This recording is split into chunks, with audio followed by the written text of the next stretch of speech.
Chapter 2900. Just as the fans were discussing animatedly, a nanny van sped through the entrance of the funeral parlor. Everyone couldn't help but look over. The black Mercedes-Benz stopped steadily. In the car, Yoon Shusha leaned against the back seat uneasily. She felt the car stop and couldn't help but feel even more nervous. She was wearing a black dress today.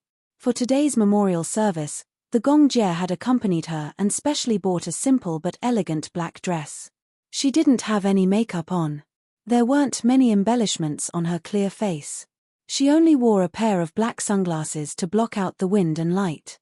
Because of her eye injury, the doctor didn't say much when he found out that she was going to attend the memorial service. Instead, he repeatedly asked her to wear sunglasses. Her eyes had become extremely fragile now. Even a weak wind would cause further damage to her eyes. Yoon Shusha obeyed him obediently. "Have we arrived?" she asked carefully, keeping her voice very low. Muyaja said, "Yes, we're here." "Wait a moment." He opened the car door first. When the media saw that it was him, they all crowded around and went crazy for the license plate. When Muyaja saw the media surrounding them with their cameras, he thought that these strong spotlights would definitely cause damage to her eyes. Hence, he immediately ordered the bodyguards that he had brought along with him to separate the media reporters. When the media saw that he had come prepared with 2 strong bodyguards, they naturally didn't dare to be presumptuous. Moreover, in such an occasion, if the artiste wasn't willing to cooperate, they wouldn't be persistent. Hence, they obediently retreated to the side and didn't make things difficult for them. Muyaja turned around and held Yoon Shusha's hand, helping her out of the car. Her eyesight was already very low and she was close to blindness. However, with the weak light, she could still distinguish some things. After she got out of the car and steadied herself, she held his arm and said in a hoarse voice, "Let's go in." When the fans saw Yoon Shusha holding Muyaja's arm and walking over, they couldn't help but get excited. "Look, it's really Yoon Shusha. Is she not wearing any makeup? I think she's barefaced, but she's still so pretty. Her skin is so fair, without any blemishes. Yes. I admit that I was scared. She's elegant and pretty. But why is she wearing sunglasses? Many celebrities wear sunglasses." One of the fans suddenly said angrily, "If you wear sunglasses, won't you be able to hide your indifference?" When attending funerals, many celebrities would wear sunglasses. However, the situation of wearing sunglasses was different. In some cases, it was to hide the traces of their true sadness. When a celebrity passed away, celebrities from all walks of life would attend the funeral. Some were unrelated, while some were related, but the depth of their relationship was different. After all, some were close friends, and some were just friends who had acted in the same movie together. Needless to say, those celebrities who were close to the deceased were grieving. Those who were deeply in love with the deceased did not eat or drink for 3 days, washing their faces with tears all day long. If such a close friend appeared at the funeral, he would definitely look haggard and lose all his elegance. Chapter 2901. After all, celebrities had to rely on their image to make a living.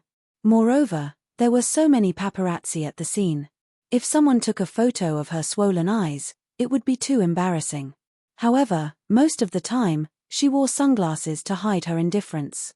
Only a few celebrities came for the sake of love at the funeral. More celebrities used the funeral of a big star as an opportunity to show themselves. Because other than the various award ceremonies, the funeral of a big star should be the most crowded occasion for celebrities. In the middle of a funeral, and their feelings had not reached that level, the sadness they squeezed out would look fake no matter how one looked at it. Hence, they could only use sunglasses to hide it, letting kind people think that the pairs of eyes behind the sunglasses that were not even wet were already red from crying. Other than that, it was to prevent sneak shots. Of course, this was also a kind of cover-up. It usually happened to female celebrities. Female celebrities would definitely compete in public, but funerals seemed to be the only place that was not suitable for female celebrities to show off their talents. There was no need for color, nor was there a need for the atmosphere. Once female celebrities gave up on their gorgeous clothes and makeup, most of them would lose confidence in their image. A pair of sunglasses was equivalent to saying that they were in an imperfect state. Because they knew that the entertainment reporters, who were everywhere, would never miss a celebrity's funeral. It was popular for celebrities to wear sunglasses at funerals. After all, as celebrities, they were always acting.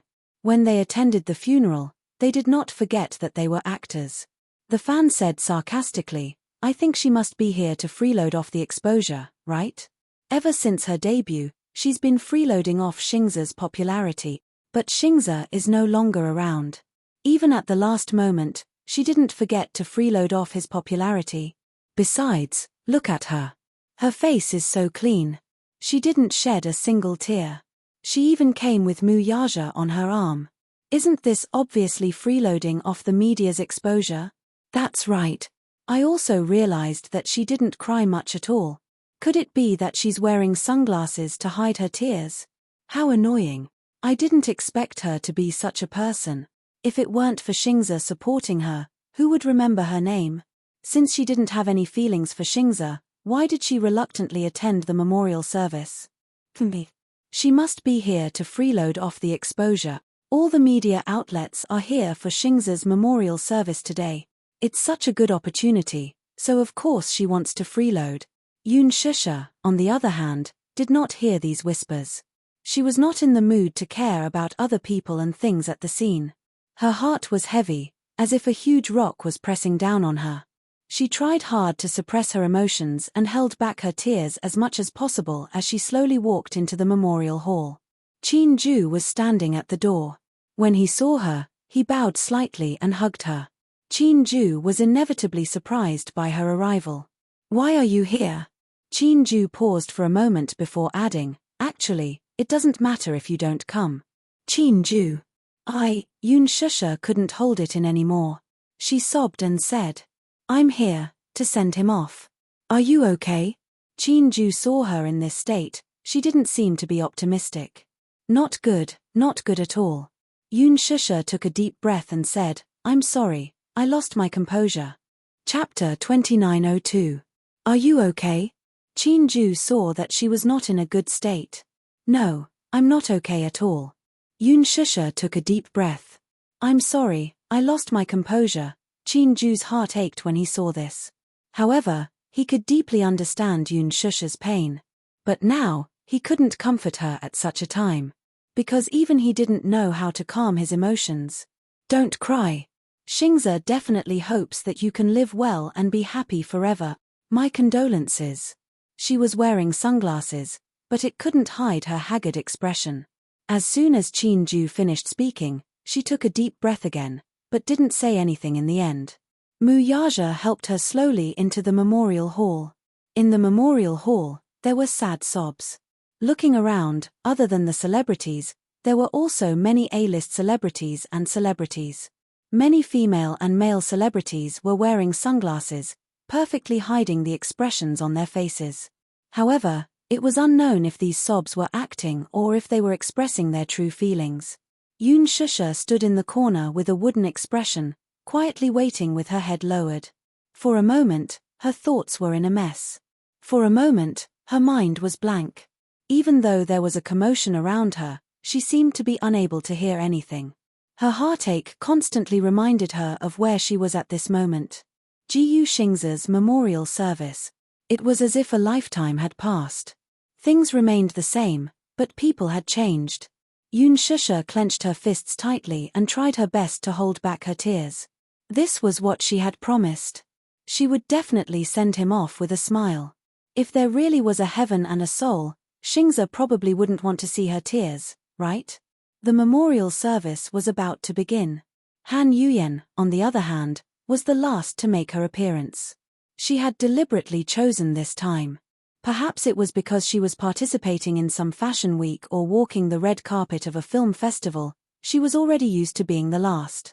Hence, even if it was a funeral, she was still used to being late. When she got out of the nanny van just now, many media outlets saw that she was attending the funeral and surrounded her with their cameras. "Yuyan, why did you decide to attend the memorial service today? I heard that after you and Jiyu Xingza started dating, your love turned into hatred. The two of you fell apart and stopped contacting each other for a long time. is attending Xingzhe's funeral to bury the hatchet. Amidst the flashing lights, many media outlets pointed their microphones at her. Han Yuyan stood still, faced the camera, and elegantly took off her sunglasses. Her eyes were red and swollen because of her sadness. I'm really sad about Xingzhe's departure. There are some topics that I really shouldn't talk about, but I deeply regret Xingzhe's leaving. I only hope that he can rest in peace. Hopefully, everything will be fine in heaven. Han Yuyan read the interview script that the company had prepared early in the morning and acted with all her might. Her tears moved many of the fans present. I heard that Han Yuyan and Master Xingzhe dated for a period of time. In that case, it should be considered as an old love, right? I didn't expect Han Yuyan to be so loyal. She ignored the criticism and attended Lord Xingzhe's memorial service. This means that she's sincere to Xingzhe. Han Yuyan's tears won the favor of many fans. Chapter 2903. She even pretended to be hurt. After the media interview, she walked into the memorial hall crying and wiping her tears. Her footsteps were soft and she staggered. Her assistant supported her as if she was going to faint the next moment. After entering the memorial hall, without the media following her, she finally let down her guard. She quickly wiped her tears with a wet towel and stood in the crowd. Han Yuyan glanced at the media outside the door and deliberately avoided them in the corner. She asked softly, "Did they take a bad picture of me just now?" The assistant smiled and said, "Don't be afraid. I saw it just now. You cried beautifully just now. When the media takes a picture and posts it online, the fans will definitely be stunned by your beautiful face." Han Yuyan's lips curled into a smug smile. If one could cry beautifully like a fairy, that was also a skill. Many female celebrities were beautiful when they were still, but when they acted in a crying scene, it was simply unsightly. Han Yuyan, on the other hand, had become famous because of her weeping scenes. Unfortunately, this conversation was heard by Yun Shusha. Just based on the recognition of the voice, she was able to recognize who the voice belonged to. Han Yuyan. Were those tears just now squeezed out for the media to see? Recalling her words just now, Yun Shusha suddenly felt as if she had swallowed a fly alive. A turbid breath brewed in her chest. It was difficult to swallow, but she couldn't vent it out. She couldn't help but say coldly, "You won't even let go of the memorial service. Even if it's Xingzhe's memorial service, you still want to use it to create hype." Han Yuyan's back stiffened. She turned around abruptly and saw Yun Shusha. Just as she was about to retort, she caught sight of the man who was protecting Yun Shusha like a guardian angel. Mu Yaja. Why is he here too? Seeing that she had turned around, Mu Yaja also turned his gaze and glanced at her, but it was extremely cold and indifferent. Han Yuyan shuddered and hurriedly turned around. With Mu Yaja around, Han Yuyan really didn't dare to have any conflict with Yun Shusha. The memorial service finally began. The live broadcast began to play Jiyu Xingzhe's music. The first song was a cover of Jiyu Xingzhe's song Keywords in his concert. Because of this song, Jiyu Xingzhe won the peak music chart. Love yourself. Someone will love you. That's an optimistic statement. The appearance of happiness I feel so real. Can't find an adjective, silence is masking. Overflowing passion, only the particle remains. Have a kind of steadiness when you say my name, position of fallen leaves. Compose a poem, time is disappearing. Our story begins. This is the first time. Show me that love can be both generous and selfish, you are my keyword. Keywords. Upon hearing this song, Yun Shusha froze all over. She could still remember the scene of their first date in the coffee shop during the recording of the love diary. She had forgotten all the plot, but she had never forgotten it. He walked up to the small stage and sat in front of the tripod piano. He played the song affectionately and sang by himself. I'm not sure. The best way to love, be a verb or noun, I'd love to tell you. The most erotic of feelings, but I forget the words. Sometimes we meet and sometimes we part. Crying and laughing are also matters. I'm not afraid of subtext. Have a kind of steadiness, my name is in your heart, position of fallen leaves. Compose a poem, our story. Just about to begin. This is the first time. To love someone so generously and selfishly, you are my keyword. Chapter 2904. She knew very well that these plots were all according to the script. However, he sang so affectionately and completely revealed his true feelings. Every line of the lyrics was filled with strong emotions as if they were about to burst out. She pursed her lips tightly, her shoulders trembling uncontrollably. She remembered that there was a gathering in the production team. The director had coaxed Jiyu Xingze to sing a song. Jiyu Xingze sang "Excuse Me" without hesitation. Now, Jiyu Xingze's song was played in the memorial hall again. However, Yun Shusha couldn't bear it and broke down completely. I lost contact. A dream woke me up. The tears in the corners of my eyes are the traces of your departure. Just when I wanted to cherish love has expired. First, I'm too slow. It's too late. Hugging your back. If you decide to leave, why do you want to stay? If you don't plan to stay together, why do you want to hold hands? So you only borrowed from me, but I mistook you for a rainbow that fell from the sky. Once you only borrowed from me. Now but you forgot to return it to me. Amidst the music, Jiyu Xingze's black coffin was slowly carried in. At that moment, the memorial hall suddenly erupted with sad cries. Xingze, she silently called out his name in her heart. She couldn't see the coffin being placed on the stage, but she could vaguely hear the cries coming from the side. Senior Xingze, sob sob sob, Xingze. Many people were calling out his name. However, Yun Shusha couldn't hear anything. Originally, she could still recognize some of the scenery, but now, she couldn't see anything clearly. The entire world had lost all light and was plunged into darkness. She couldn't hear any noise. In her world, it was so quiet that only the sound of her breathing could be heard. Xingze, so he only borrowed from her, but she thought he was a rainbow that fell from the sky. Give Xingze back to me, okay, she prayed in her heart. Her fragile heart seemed to be swallowed by tears. Give Xingze back to me, give Xingze back to me. Yun Shusha couldn't stand steadily. The memorial service began. Huan Yu's higher-ups went on stage to give a speech. On the Jiyu family's side, it was naturally inconvenient for Jiyu Jinglian to appear. Hence, the memorial service was handed over to Qin Ju. Qin Ju walked up the stage without any manuscripts. He first took a deep look at the black coffin, then took a deep breath and said with tears in his eyes, "In the more than 10 years that I've known Xingze, I've never regretted not accompanying him properly. I claim to be his close family, but as a family member, I didn't cherish my time with him." There was another sob to be heard. Xingze has been filming for many years. He's very serious about his work and has invested a lot in it. After many years of filming, his body has suffered from many illnesses. He did not have any family and had grown up abroad. In private, he was a man of few words. To Xingto his Xingze to his life. Xingze to ku Xingto his to ku to Xing. However, not all stories had happy endings, but I hope that today, at the last moment of his life, he will leave a beautiful memory in everyone's heart. Youth was like water, coming and going like an arrow. Chapter 2905. In Xingze's diary, there's a line in the lyrics, "Who in the world doesn't feel like a purgatory?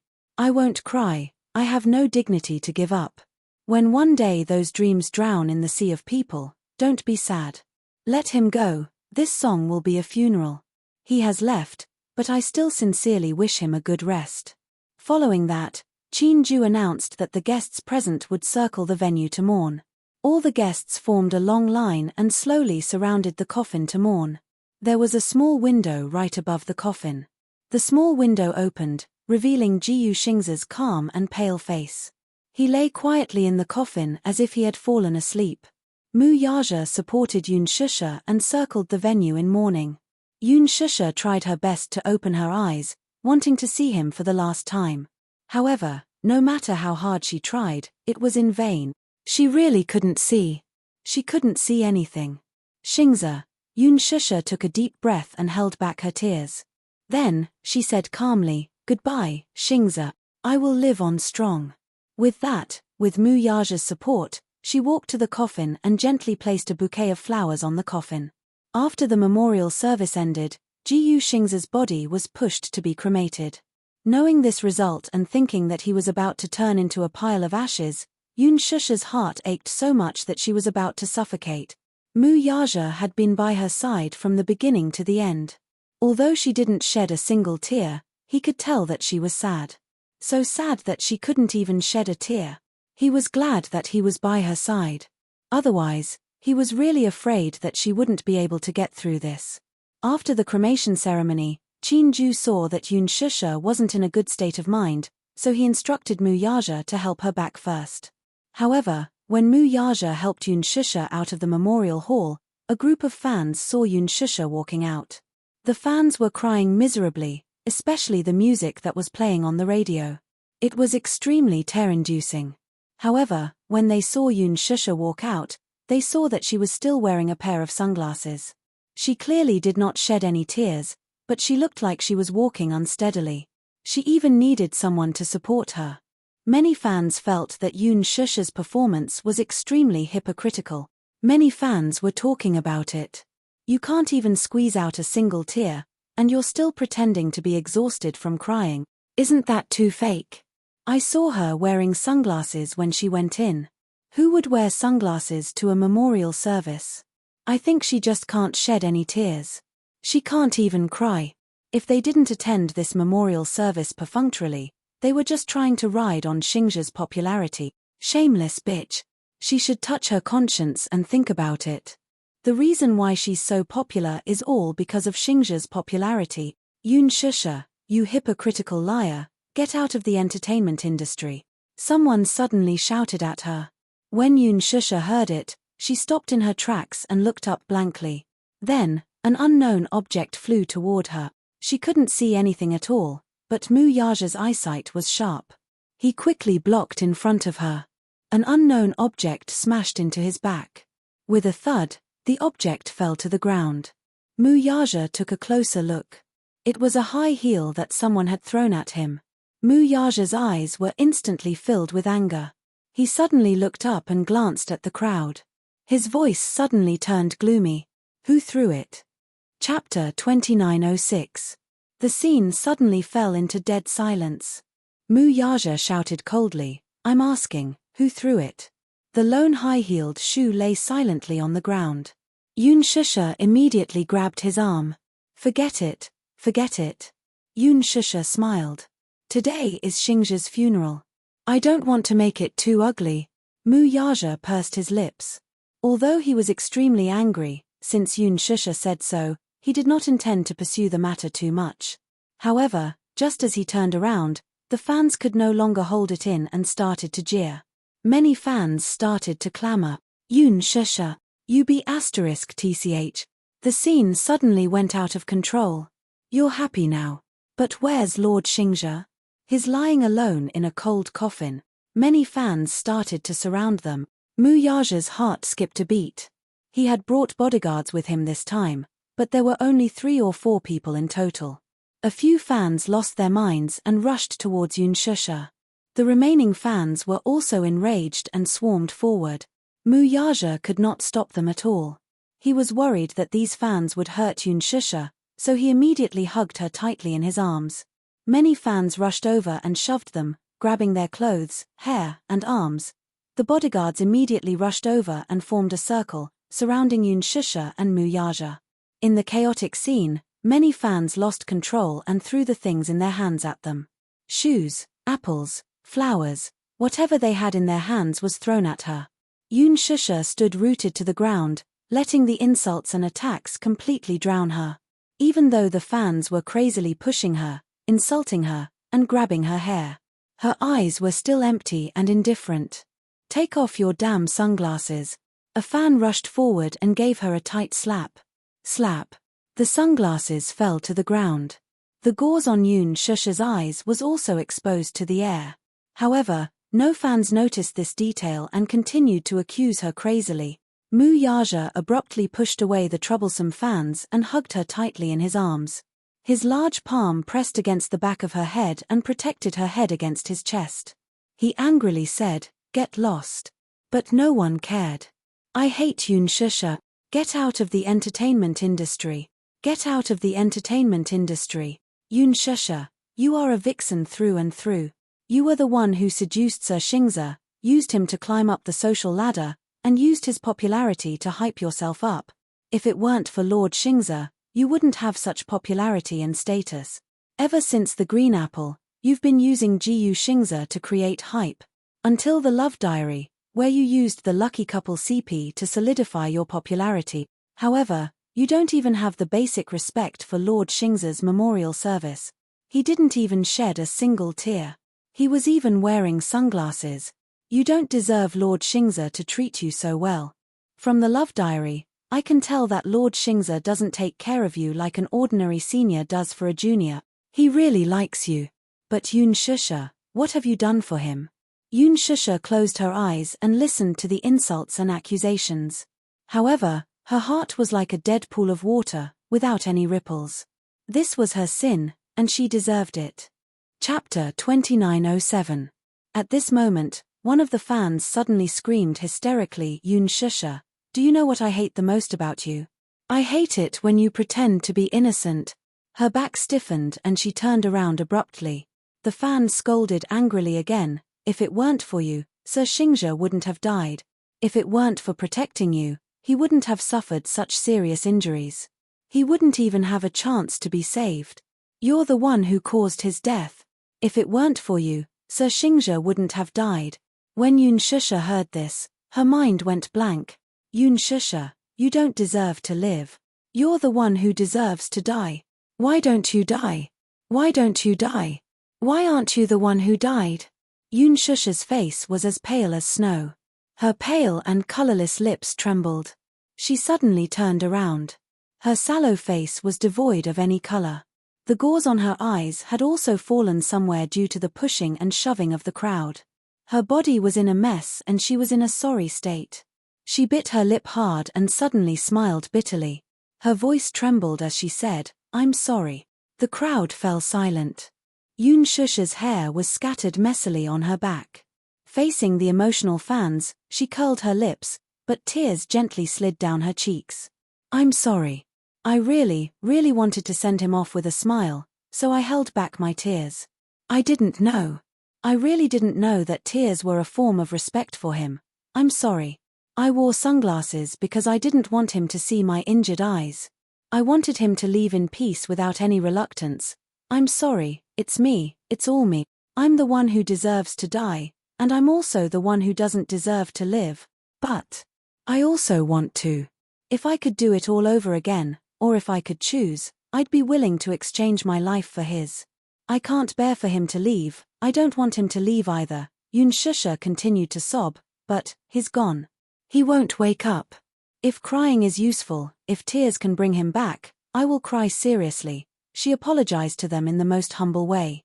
Apologized to Gu Xingzi's fans. After Gu Xingzi left, she had so many apologies in her heart. Thousands of apologies, but she had no one to talk to. Her apology touched some of her fans, but the majority of them did not accept her apology at all. Yun Shusha, stop putting on an act. Do you think we'll believe your words? Do you think they'll believe that you're apologizing sincerely? One of the agitated fans shouted angrily, Yun Shusha, you are shameless. What was the point of saying all this now? I heard that when you were in danger back then, Lord Xingzi was seriously injured in order to protect you. He didn't even have the chance to be rescued. If it weren't for you, if it weren't for a jinx like you, Lord Xingzi wouldn't have left us. Give Lord Xingzi back to us.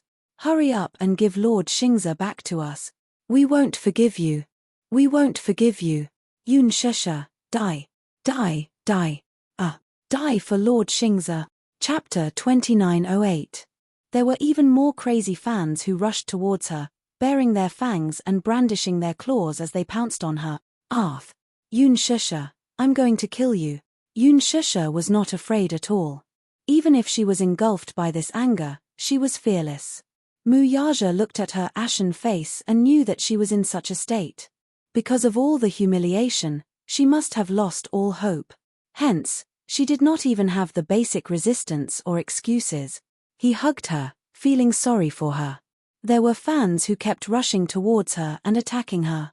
Mu Yaja silently bore the attacks for her and protected her in his arms. However, he did not say anything in the end.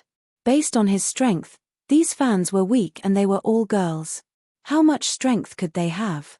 They were no match for him at all. However, she felt that she was carrying a heavy burden of sin.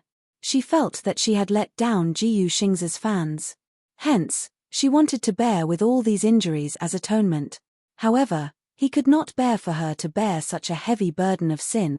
Then, he would bear it. He would bear it for her. He would bear all these sins for her. He would atone for her. He would bear all these injuries for her. Countless fists fell on his shoulders, the back of his head, and his back like a violent storm.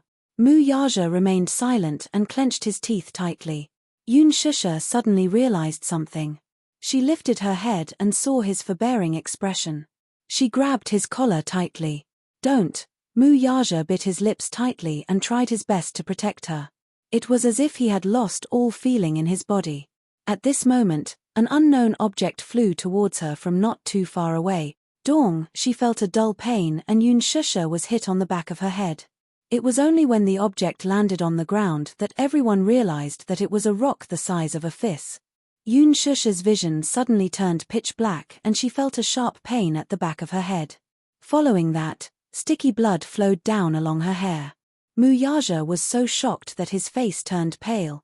His heart ached as he hugged Yun Shusha's shoulders and cupped her face. Shusha. Everyone was shocked by this sudden scene. Who threw the stone? Some fans came to their senses and looked at each other before looking around. Shusha. Shusha. But she couldn't hear anything. Mu Yaja's anxious voice was drowned out by the noise.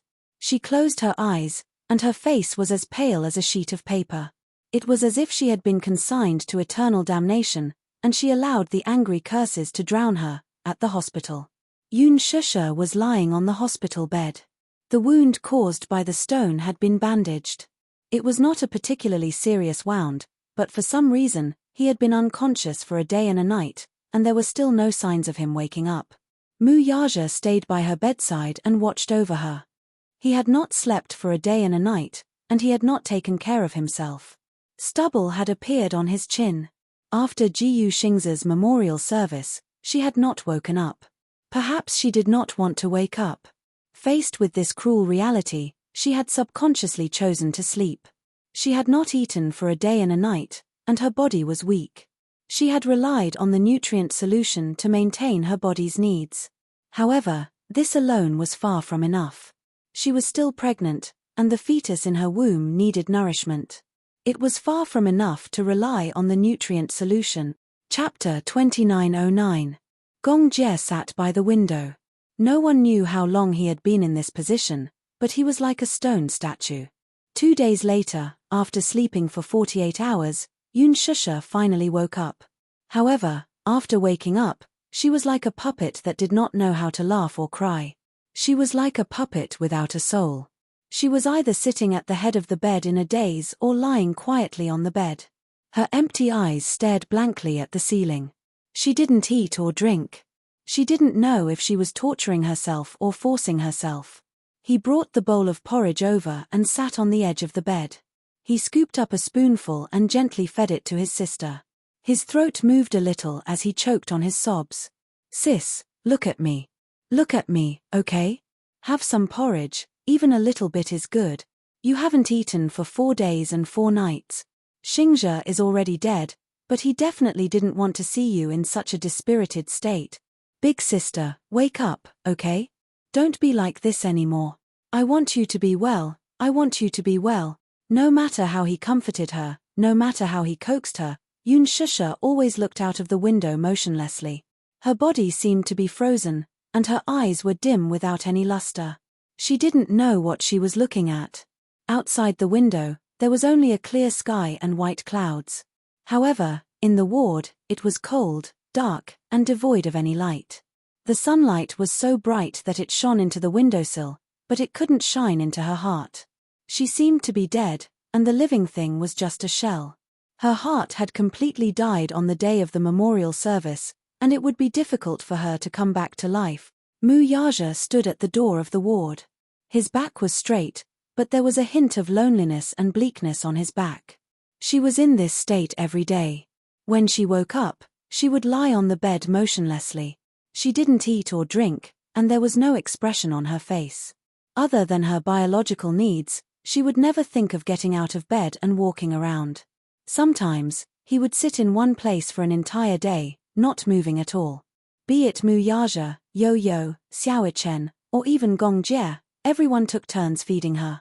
But no matter how he coaxed or lied to her, she just stared ahead indifferently. It was as if all the light in her eyes had been extinguished, and there was no focus in the darkness.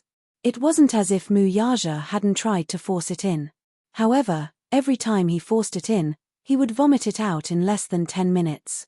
There was nothing he could do. He really couldn't think of any other way to coax her to eat. Sometimes, she would sit by the window and look out. Once he sat down, the night sky was filled with stars. Seeing that she still refused to eat, Gong Jie put the bowl aside, held her hand tightly, and gently kissed the back of her hand. "Sister, even if you don't want to eat, can you talk to me?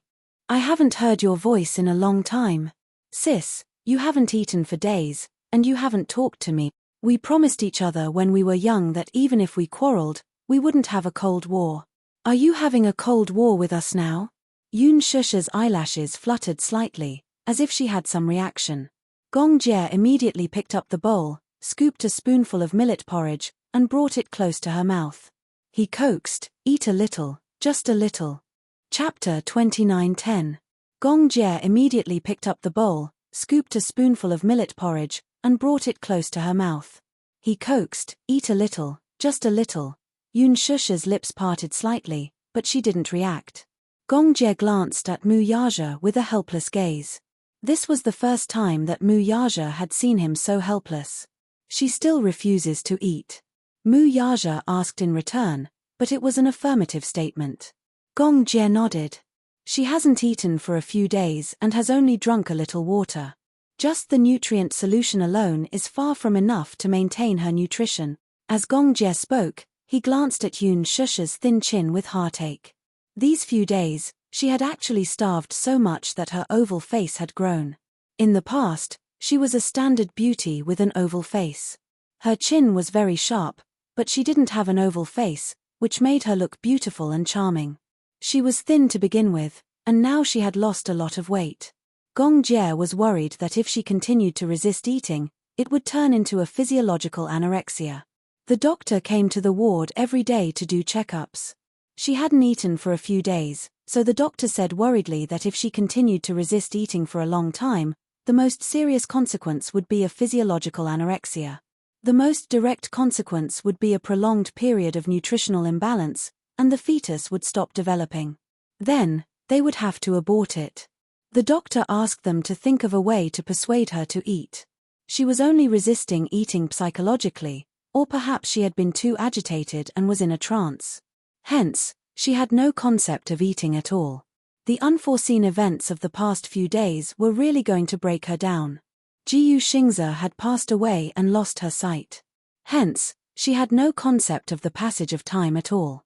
Usually, patients like her who had suffered a major mental blow would be resistant to anything, or even reject it.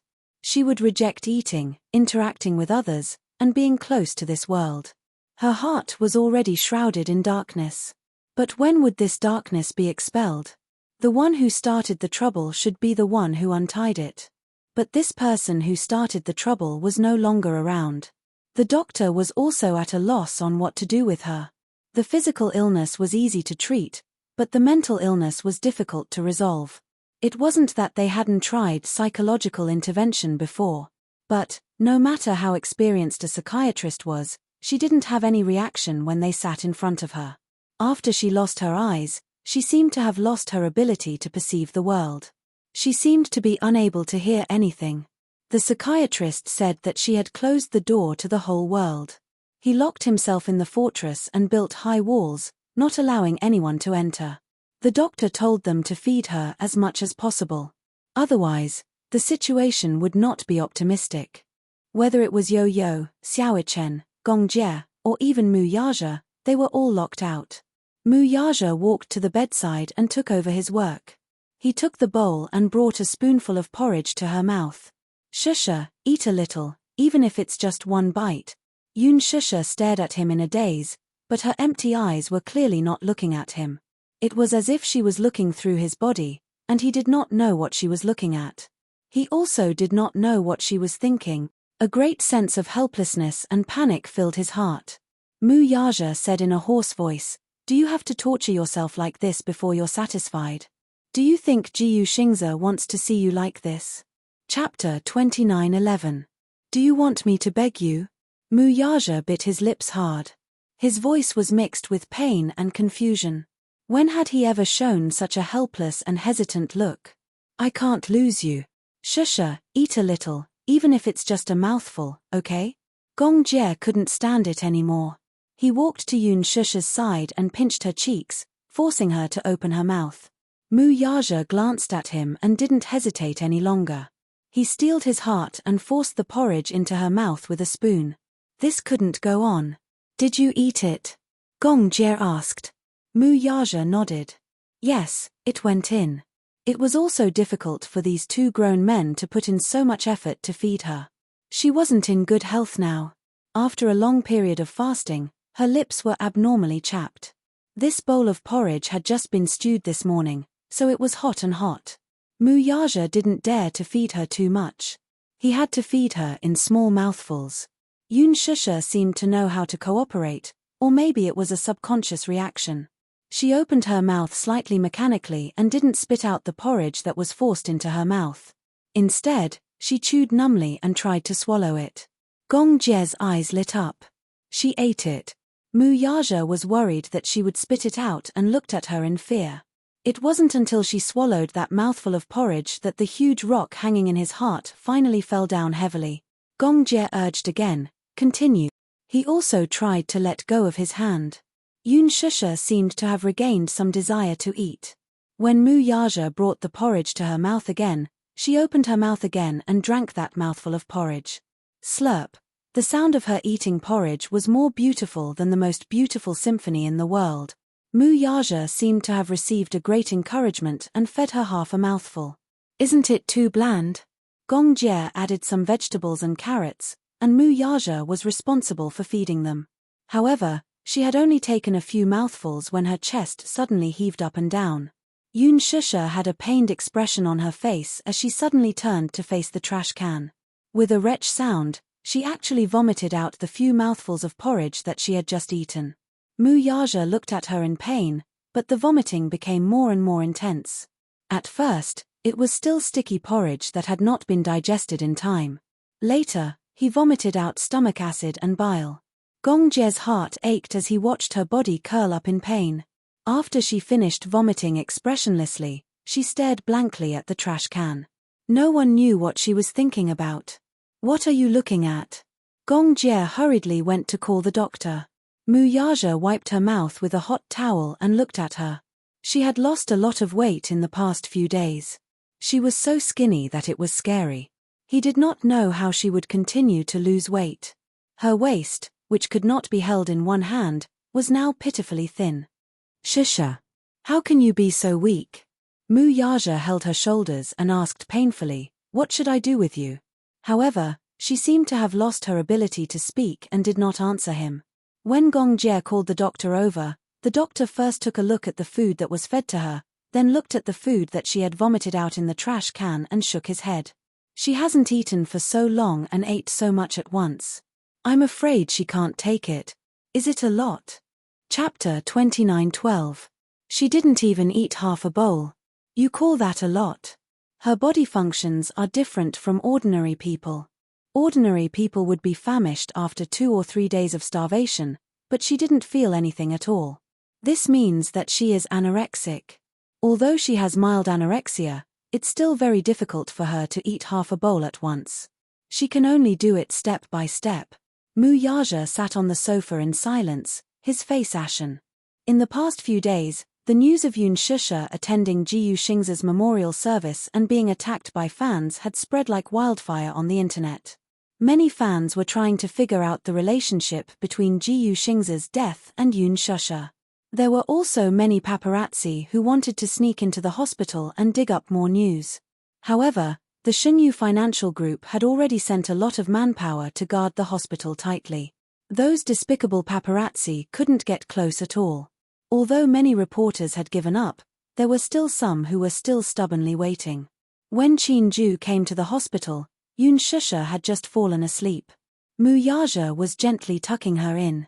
He walked to the door. The door of the ward was not closed. He knocked gently on the door. Mu Yaja looked over. When he saw him, he immediately walked to the door. "How is Shusha?" Chin-ju asked about her, but he saw Mu Yaja's gloomy face. He was a meticulous person and probably knew that the situation was not optimistic. "She hasn't eaten for a few days." "She doesn't eat." "She refused to eat after coming back from the memorial service. She didn't feel anything when I called her name." Chin-ju frowned. Mu Yaja frowned anxiously. He suddenly thought of something and asked, "How is he?" Of course, Chin-ju knew who he was referring to. "He has been cremated." "Which cemetery is he buried in?" Chin-ju was stunned for a moment and then said, "Jing'an Cemetery." However, he only kept a portion of his ashes symbolically and set up a tombstone for his fans to remember him. The rest have been dealt with separately. "Dealt with separately?" "Yes." Chin-ju responded to his surprise with a smile. Xingzhe wrote in his diary that if he leaves this world, he hopes to be free and unrestrained. It was indeed too lonely to trap him in such a small tomb. "Yesterday, I climbed up Mo Ling Peak and personally scattered his ashes into the valley from the peak. The wind will definitely take him to where he wants to go." Although he had some reservations, this was Chin-ju's selfishness. He should have scattered Jiyu Xingze's ashes into the free wind without exposing himself. However, he was afraid that if that happened, he wouldn't even have a person to mourn for when he missed him in the future. Therefore, a small portion of the ashes were buried in Jing'an Cemetery. It could also be considered a memento. Chin-ju suddenly took out a memory disk from his bag and handed it to him. Mu Yaja took it and frowned suspiciously. "What is this?" "I found it when I was sorting out Xingzhe's belongings. There's a video inside. Perhaps it's a memento for Shusha." Chin-ju left. Mu Yaja looked at the memory disk in his hand and returned to the ward. He glanced at Yoon Shusha, who was lying on the bed, and then took a deep look at the memory disk in his hand. Finally, his gaze fell on the huge television screen in the ward. In the darkness, Yoon Shusha vaguely heard Jiyu Xingze's voice. "Shusha. Shusha." Chapter 29:13. Shusha, she did not sleep well. Jiyu Xingze's voice kept echoing in her ears like a gentle murmur. Yoon Shusha opened her eyes abruptly and sat up on the bed at once. "Xingze." Shusha. His voice was so real, as if he was right in front of her. However, Yoon Shusha could not see anything. She tried her best to open her eyes wide and kept groping with her hands. However, she could only hear the voice. She could not see or touch anything. For the past few days, she had not eaten or spoken. However, when she heard Xingze's voice, her heart, which was about to die, seemed to have revived. She was so nervous that it started beating. "Xingze, are you there?" Yoon Shusha was in a daze, but there was only one thought in her mind. "Xingze." Xingze was beside her. She heard his usual gentle voice. She heard it. "Xingze, Shusha." He seemed to be smiling gently as he called her name. Yoon Shusha turned over and got out of bed. She could not see anything.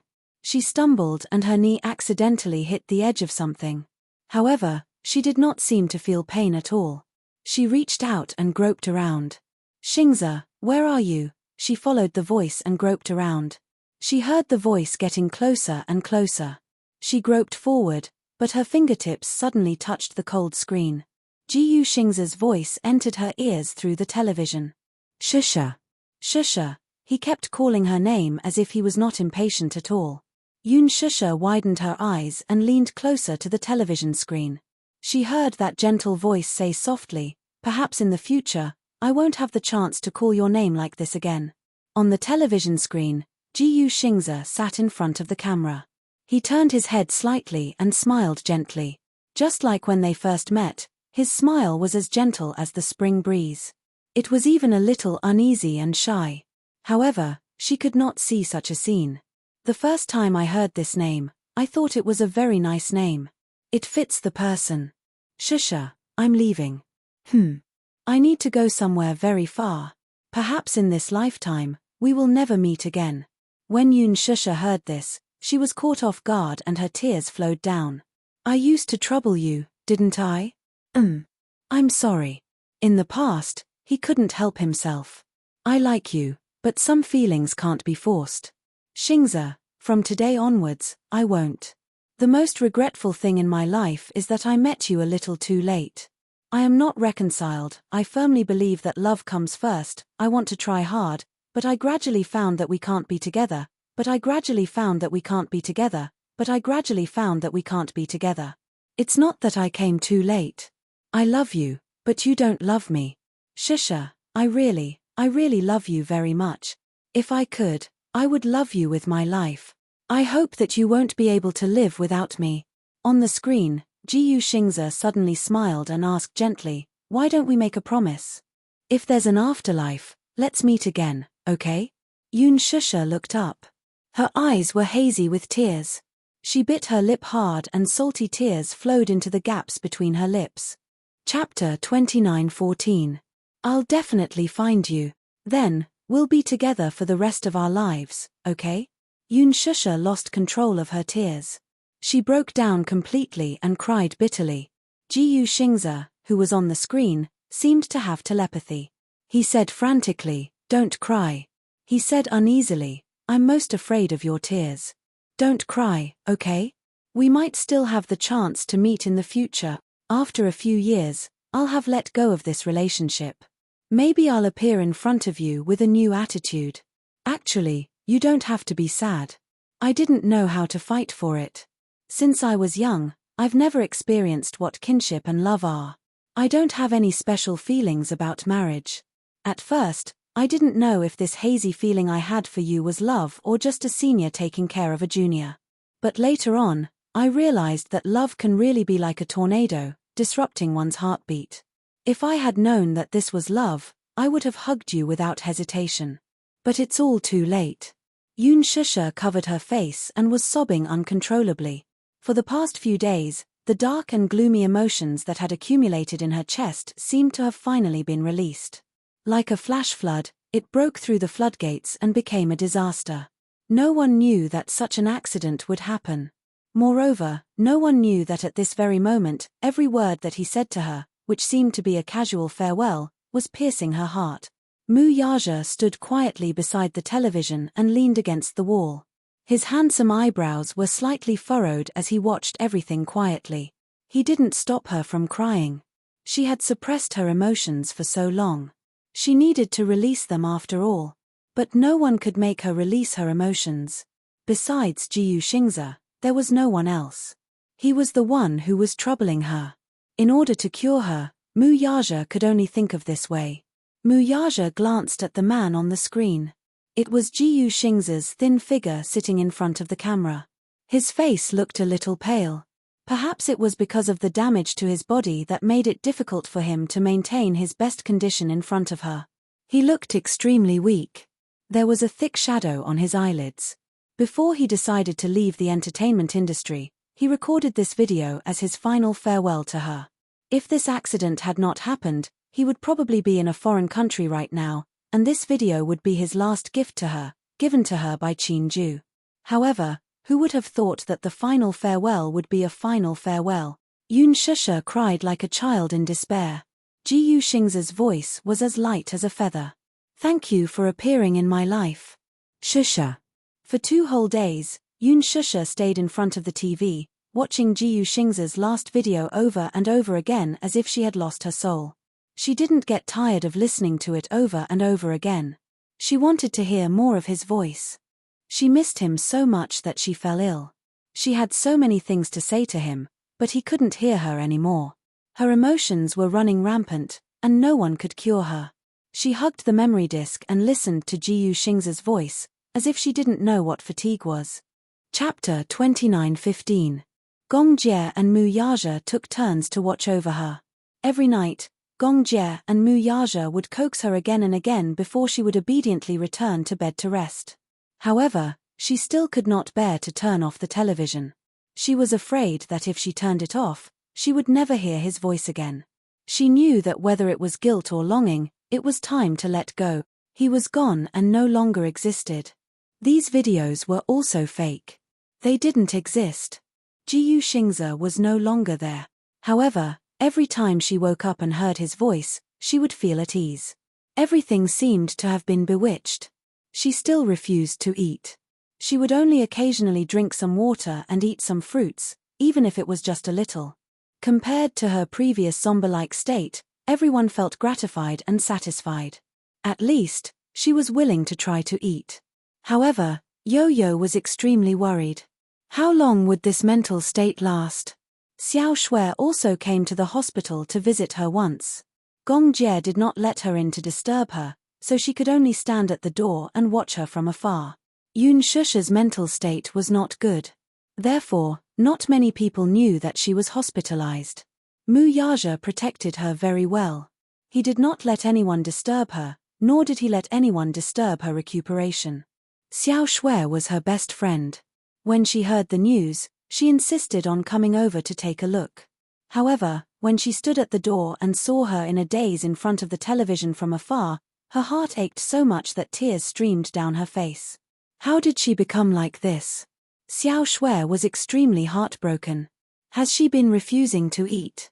Yo-Yo nodded painfully. Mommy has been refusing to eat. She can only rely on the nutrient solution to maintain her energy. Xiao Shui gritted her teeth. She was extremely upset. Gong Jie stood at the balcony, feeling extremely depressed. He turned around and glanced at Yun Shusha. He sighed heavily. Looking at her haggard appearance, Gong Jie's heart was about to bleed. At this moment, the doctor suddenly came into the ward. When Mu Yaja saw him, he stood up and walked towards him. What's the situation? Mr. Mu, why don't you take your wife for a detailed prenatal checkup? His sudden words reminded Mu Yaja that it was time for a prenatal checkup. He returned to the ward, held Yun Shusha's shoulder, and asked gently, Shusha, I'll take you for a checkup, okay? It's been so long. I wonder how the little fellow is doing. The doctor said that we have to do regular checkups. Yun Shusha nodded in confusion. The nurse pushed the wheelchair over. Mu Yaja carried her onto the wheelchair and pushed her to do a checkup. After half a day, all kinds of examinations were done. Mu Yaja pushed Yun Shusha to the doctor's office. The doctor was looking at the ultrasound report. At 9 weeks of pregnancy, the fetus has grown to 2.15 centimeters. The head of the fetus is larger than the body of the fetus, and the various parts are clearer. The head has begun to calcify, and the placenta has begun to develop. The ultrasound shows that the fetal sac almost fills the uterine cavity. The outline of the fetus is clearer, and the placenta is beginning to appear. After the doctor finished speaking, he said, Sigh, this is really troublesome. If she refuses to eat for a long time, it might affect the development of the fetus. Mu Yaja's heart skipped a beat. What do you mean? Chapter 29:16. Yun Shusha's eyes, which were initially emotionless, flickered a little when she heard this. Her eyes finally regained some focus. How's the little guy now? The little guy is very strong and there's nothing unusual. However, if this goes on, it will definitely have many adverse effects on her body and the child. The doctor paused for a moment and said, even if the child survives in the mother's body, its innate resistance will be weaker after birth. If the mother's mood changes drastically during pregnancy, it will easily cause the child's personality to become sensitive. But I'm worried that if this goes on, the fetus will stop developing and might even have a miscarriage. Miscarriage? Mu Yaja's expression was tense. Isn't there a nutrient solution? This doesn't constitute sufficient nutrition at all. Moreover, emotional fluctuations are also a huge factor. The doctor placed the B-scan film on the backlight. He pointed at a very small ball in the film and said to him, This is the fetus. It's developing normally and is very strong. A normal little guy won't be able to last until this time. Mu Yaja stared at the small ball and pursed his lips. His eyes couldn't help but redden.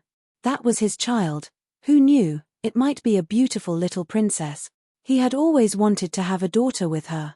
However, now that this child had fallen from the sky, he felt that this was probably the most beautiful gift that God had given him. But why was it that when he wanted to protect her, he felt a great sense of powerlessness? Yaja suddenly turned around and leaned over slightly. He held her shoulders and asked carefully, Shusha, did you hear that? Did you hear that? If you don't eat properly and don't rest normally, and keep torturing yourself like this, the child will die sooner or later. Shusha suddenly widened her eyes and her pupils contracted violently. She looked at him but could only see a barren land. The child, the little guy in your stomach, 9 weeks, she's still so small. Still so small. She's been developing strongly. But his heart ached as he pulled her into his embrace. Over the past few days, he had been suffering as well. For her, and even more for the child in her stomach, how could he not be on tenterhooks? At every moment, he was in fear. Enough. Was that enough? Even if it's a punishment, shouldn't it stop now? A hot teardrop fell onto her cheek. Yaja hugged her back neck. For the first time in his life, a man who had always been proud and aloof, shed tears in front of her. Stop torturing yourself, okay?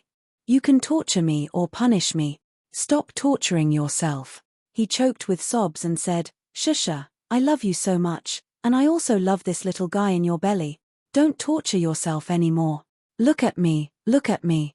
He held her face and forced her to look at him. It doesn't matter how you punish me. The child is innocent.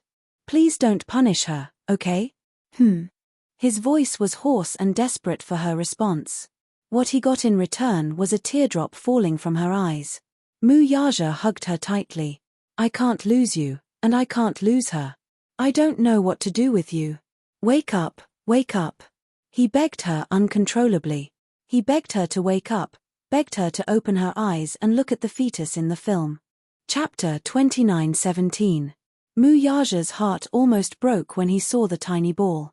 Shusha's heart was in a mess. Back then, when she was pregnant with her first child, she was very anxious. Because she was worried about her family and her father, she was distracted and uneasy all day. Therefore, her emotions were fluctuating throughout the pregnancy. Although she was well nourished, it was precisely because of her emotions that more or less affected the development of the fetus. As a result, she was born prematurely in August. Yo-Yo almost died when he was born. Although he was pulled back from the brink of death through emergency treatment, when he grew up, his physical fitness was still quite different from that of a normal child. He was weak and sickly, and he had a sensitive personality. She owed him a lot. However, this child came too suddenly. She was caught off guard and was unprepared. Yaja carried her back to the ward. Xiao Shui had already left. Gong Jie immediately rushed over and asked, How's the situation? Yaja did not speak. He only quietly carried her to the bed, pulled the blanket over her, and sat silently by the side. Gong Jie frowned and looked at him, then at Shusha, who was on the bed, and clenched his fists tightly. At this moment, Shusha suddenly sat up on the bed. The rustling sound startled them. Yaja and Gong Jie were shocked and turned to look at her. They saw her sitting on the bed and leaning gently against the back of the bed. Compared to her previous wooden expression, her eyes had finally regained some focus. She glanced at them indifferently. Her eyes were dull and there was a hint of embarrassment on her face. Then, she said in a deep voice, I want to eat something. Yaja was stunned. He did not expect her to make such a request. Gong Jie, on the other hand, was the first to react. He stood up suddenly, his eyes lit up as he walked over and asked, What do you want to eat? Porridge or rice is good. Meat and vegetables should be balanced. Don't have too much oil. Because of her pregnancy reaction, she could not eat anything with too much oil. After not eating for a long time, her body seemed to have gotten used to it. Therefore, she was especially resistant to eating. She didn't seem to know that she was hungry, nor did she feel anything. She wasn't deliberately torturing herself, and she had no desire to eat at all. However, on the way back from the doctor's office, the image of the developing fetus on the ultrasound film flashed through her mind repeatedly when she was pregnant with Yo-Yo and Xiao Chen a few years ago. She saw it on the film. It was so small, curled up into a ball. She couldn't even see its features clearly. This was her child, it was their child. Now, the child in her belly should also be that small. He rarely shed tears, But when he heard the doctor say that the fetus was in bad condition, he suddenly lost his composure. He held her shoulders, his heart aching as he begged her to wake up and stop torturing herself. In the end, she was touched. She wanted to keep the child. Therefore, even though she had no appetite, she still took the initiative to ask for food. Mu Yaja's eyes, which were originally dark and gloomy, finally lit up. Gong Jie immediately rushed out of the ward with the cold porridge. When he reached the boiling room, there was still a queue in front of the microwave. How could he have the patience to wait? He rushed to the front and occupied the microwave without any explanation. When the porridge was heated, he brought it back to the ward and presented it to her. Chapter 29:18. Gong Jie said softly, "Sister, the porridge is ready. I didn't heat it up for too long, so it's not hot.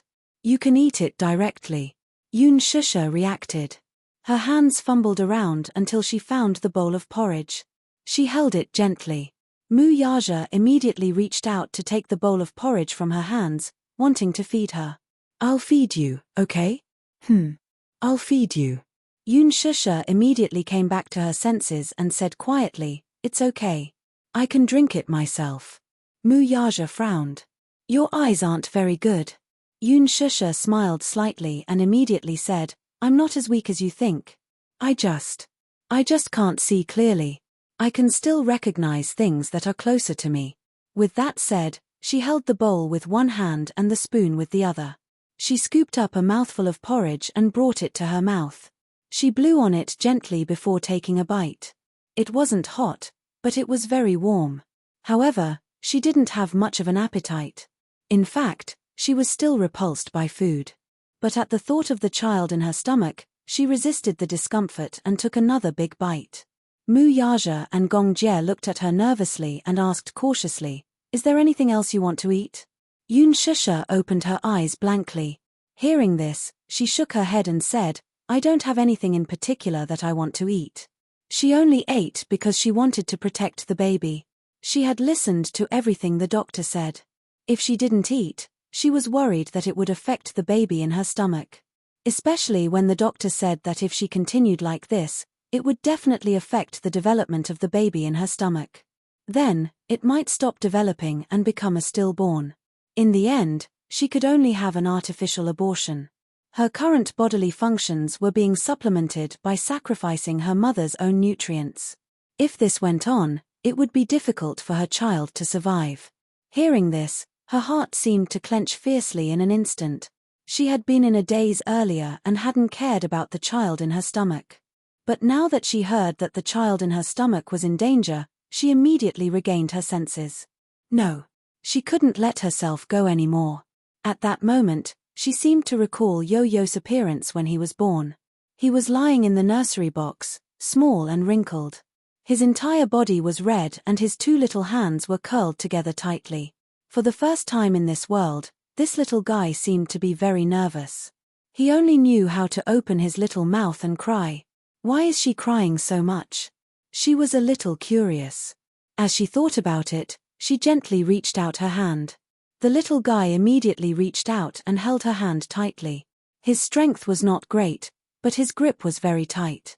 Perhaps it was due to telepathy, but the little fellow's eyes were tightly shut. He was originally crying non-stop, but the moment he held her hand, he actually stopped crying. Why is it so small? Yun Shusha looked at it carefully with tears in her eyes. It was said that when he was born, he was less than 2,500 grams. It was simply too small. At that time, tears fell from her eyes. She sighed silently in her heart. The most miraculous thing in this world was becoming a mother for the first time. She couldn't imagine how this little guy came out of her stomach.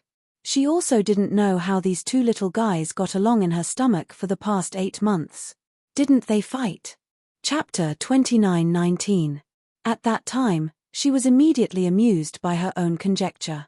As she laughed, tears fell uncontrollably from her eyes. The nurse said that it was really not easy to save the child. God knew that if she had not taken a second look at him, she would have missed the chance to save him. That one look gave the mother and son a chance to be reunited. What exactly was motherhood? It was when she saw this little guy that she wanted to give everything she had. She could not wait to present the most beautiful thing in the world to him.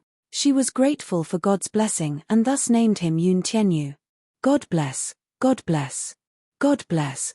Returning to her senses from her thoughts, Yun Shusha gently wiped away the tears at the corner of her eyes. She gritted her teeth and drank a mouthful of porridge. It was dull and tasteless. It was like chewing wax. She even had an inexplicable feeling of nausea. Mu Yaja prepared some side dishes for her. He gently said, "Take your time, don't eat so quickly. You haven't eaten for so long. If you eat too quickly, it will hurt your stomach." "Okay." Yun Shusha lowered her head as she ate the porridge. Her other hand was tightly clenched. "I'm sorry." She swallowed the food in her mouth and mumbled softly, "Previously, I made you guys worry. From now on, I'll eat properly." Mu Yaja was stunned. His lips could not help but curve into a gratified smile. Gong Jie looked at her with great relief. His tightly clenched heart finally relaxed slightly. Yun Shusha suddenly smiled and choked out, I'll be fine." Motherhood was really a magical thing. Yun Shusha began to eat properly and sleep well. At night, she went to bed very early. In the morning, she would even leave the ward to take a walk in the hospital's back garden, accompanied by Mu Yaja and Gong Jie. It had been too long since she left the bed to walk properly. The doctor said that lying in bed for a long time was not a good thing for the fetus. She also needed to move around properly. Every morning, before going to work, Mu Yaja would accompany her for a half-hour stroll. After that, he would settle her down and watch her finish her breakfast before going to the company with peace of mind. Every afternoon, he would try his best to arrange everything. At 3 o'clock, he would get off work early and come to the hospital to accompany her.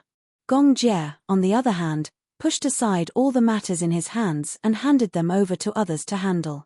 He stayed by her side to accompany her. He had always been an impatient person, but he had always been unconditionally patient with her. Yun Shusha's mental state also gradually improved.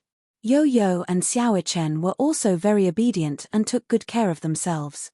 After school, they would come to the hospital and accompany her while doing their homework. Yo-Yo's homework was usually done in school. Xiaochen, on the other hand, had to look at a pile of homework every day and suffered greatly for half a day. Every time this happened, Yo-Yo and Gong Jie would accompany Yun Shusha for a walk, leaving Xiaochen alone in the ward to break down. Gong Jie was especially excited that she was pregnant. She didn't know what was going on, but this whole family seemed to have a lot of expectations for the little guy in her belly. It'll be great if it's a girl. Gong Jie also liked girls. He imagined that if she gave birth to a little princess, he would definitely dote on this niece to the bone. Chapter 29:20. The girl would definitely be very adorable, right? When the time came, he would definitely buy her many pink princess dresses. In order to take good care of her, Gong Jie even went out of his way to learn a lot about pregnancy. Yo-Yo even mocked him for this. Imagine a person who was almost 1.9 meters tall reading books about pregnancy for a few hours every day. When Mu Yaja discovered him secretly reading such books, the father and son reacted the same way and even mocked him mercilessly. Gong Jie was indignant. "What do you know? I'm reading these books so that I can take better care of pregnant women." Mu Yaja did not think much of it. However, he did not read the books for nothing. Mu Yaja saw that the books seemed to be useful to him. At the very least, he had learned a lot about pregnancy. Hence, he also secretly bought a few books and read them. Later on, Gong Jie found out that he was also secretly learning about pregnancy and even mocked him mercilessly. When the two men were not busy with their careers, when Yun Shusha was resting, they would each hold a book about pregnancy and read it with relish. Taking care of a pregnant woman was not an easy task. There was a period of time when her pregnancy symptoms were especially severe. She was especially sleepy during the day and would often fall asleep not long after she finished eating. She would often be startled awake by retching. She would hold onto the trash can and retch for a long time, but nothing would come out. At night, she would suffer from insomnia. Then, in the middle of the night, she would have a craving for something to eat. Sometimes it would be apples, sometimes it would be sour plums, biscuits, bread. Hence, whenever this happened, the two men, Mu Yaja and Gong Jie, with sleepy eyes, would go to the streets to look for food for her. Pregnant women seemed to have a special liking for sour fruits. When she was pregnant with Yo Yo and Xiao Chen, the Mu family had specially assigned people to take care of them. From the beginning, everything was done properly. Hence, her pregnancy symptoms did not seem to be particularly obvious. However, when she was pregnant with her second child, her pregnancy symptoms were especially severe. One night, she had a craving for cherries. Mu Yaja spent more than 2 hours driving and almost flipping through half of the city before he finally found a 24-hour fresh produce supermarket and bought the cherries she wanted to eat. When she came back with the cherries, Mu Yaja washed them for her and brought them to her. Yun Shusha was extremely touched. After calming down to nurture the fetus, the days passed by very leisurely. She didn't have to think about acting every day and night like before. After she calmed down, she could sleep soundly every day until she woke up naturally. After waking up, she would eat breakfast and take a stroll in the back garden.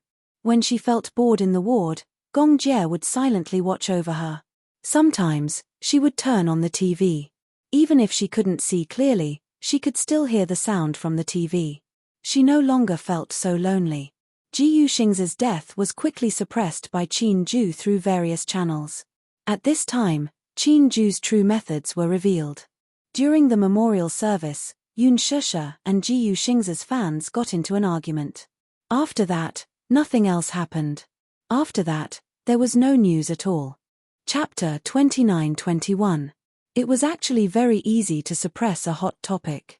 The reason why many news articles were so popular was because the media kept chasing them and paying attention to them. For example, Ji Yuxing's memorial service was covered all over the internet, so naturally, it was very popular. When all the media stopped paying attention to this matter, the popularity would die down very quickly. Other than Ji Yuxing's hardcore fans, the public's interest in this matter was limited. If the media did not report it, it would naturally be forgotten very quickly. Qin Ju felt that the best way to respect Xingze was to give him some peace and quiet. After spending a lot of money to bribe various media outlets, all the first-tier media outlets seemed to have collectively lost their memories and finally stopped paying attention to this matter. Soon, the entertainment industry returned to peace and quiet. The media no longer paid attention to this matter. Although there were still many fans who were extremely persistent, it was difficult to stir up a storm. On the internet, the popularity of Ji Yuxingze continued to fade. On the television, all the programs and advertisements related to him were immediately taken down. During this period, Extreme Youth was also ordered to stop promoting. Qin Ju hoped that the public would forget about Ji Yuxing's death as soon as possible, so as to minimize the harm to others. Especially Yun Shusha. Almost everyone thought that Ji Yuxing's death was related to her. Even Yun Shusha herself thought that she was the culprit behind Ji Yuxing's death. But Qin Ju did not think so. Just like in the video, Ji Yuxingze said to Yun Shusha, "I am willing to love you with my life." Although this love was indeed a little heavy. Perhaps, at that time, he did not think so much at all. It was just his first subconscious reaction to protect her. His most selfish thought was that he hoped that she could retain a memory of him in her heart, even if it was just for a second. But he really did not know that it would bring about an unforgettable memory. He did not want to. Lethal Beauty was nearing its finale. Qin Yuyen's ending caused a lot of sighs from the audience. The role of Qin Yuyen was perfectly interpreted by Yun Shusha. Even Jiyu Xiaoyang couldn't imagine that a newbie could understand the role so well and perform it with such superb acting skills. In the entire series, she was probably the most tragic character, but also the most realistic one. Qin Changle, the female lead played by Lin Ji, had a clear distinction between love and hate. Although she had all the characteristics of a female lead in a period drama, the character of Qin Yuyen portrayed the selfishness of human nature to the extreme. Becoming a demon for love, becoming a fool for love. She had changed from an innocent and harmless young girl to someone who, for the sake of love, had disregarded her own safety and schemed against everything. In the end, she had ended up in a miserable state. Before she died, she cried to the male lead played by Hua Jin, "Do you know that for you, I did everything I could to design this world for you? But in the end, I realized that the biggest mistake I made was, I fell in love with you. You hate my viciousness, but how could I not hate your heartlessness? But there was no other way. There was no other way. Who asked me to do everything just to get a glance from you, even if it was just a glance? His hoarse cries caused countless audience members to shed tears. A pitiful and hateful character, but more realistic. The selfishness of love and hate was portrayed to the extreme by Yoon Shusha. Chapter 29-22. Yoon Shusha's acting skills were enthusiastically recognized by the audience. The image she created was too vivid, leaving a deep impression in people's minds. Many new fans who liked her because of lethal beauty dug out her humble appearance when she usually went on variety shows. Her gentle and unpretentious personality, as well as her occasionally funny side, made the fans even more fond of this actress with superb acting skills. Hua Jin had flown to Paris because he needed to take a fashion photo shoot. When he returned, he immediately rushed to the hospital to visit. He rejected some of the less important jobs and stayed at the hospital to watch over her when he was free. Soon, the doctor also came up with a few plans. Mu Yaja and Yoon Shusha came from the hospital to protect the fetus, so the doctor came up with two plans for her. One is to do a cornea transplant first. Recently, there was a cornea donor from Gwong City. It was the cornea of a 22-year-old girl. However, if you do the surgery during pregnancy, you will have to bear a lot of risk. However, we will have stricter control of the drugs. However, we can't completely rule out any adverse effects on the fetus. However, there's a risk. Mu Yaja and Yoon Shusha looked at each other. The doctor looked at their expressions and knew that they could not accept this plan. Thus, he said, the second plan is to give up on this donor and wait until after the delivery. After the birth, when the vitality is restored, we can look for a suitable donor. However, this cycle is very long. With the continuous deterioration of her eyesight, it might cause a lot of trouble in her life. After all, if a person who had always been healthy lost their eyesight overnight, their life would be bound and it would be difficult for them to return to the normal track.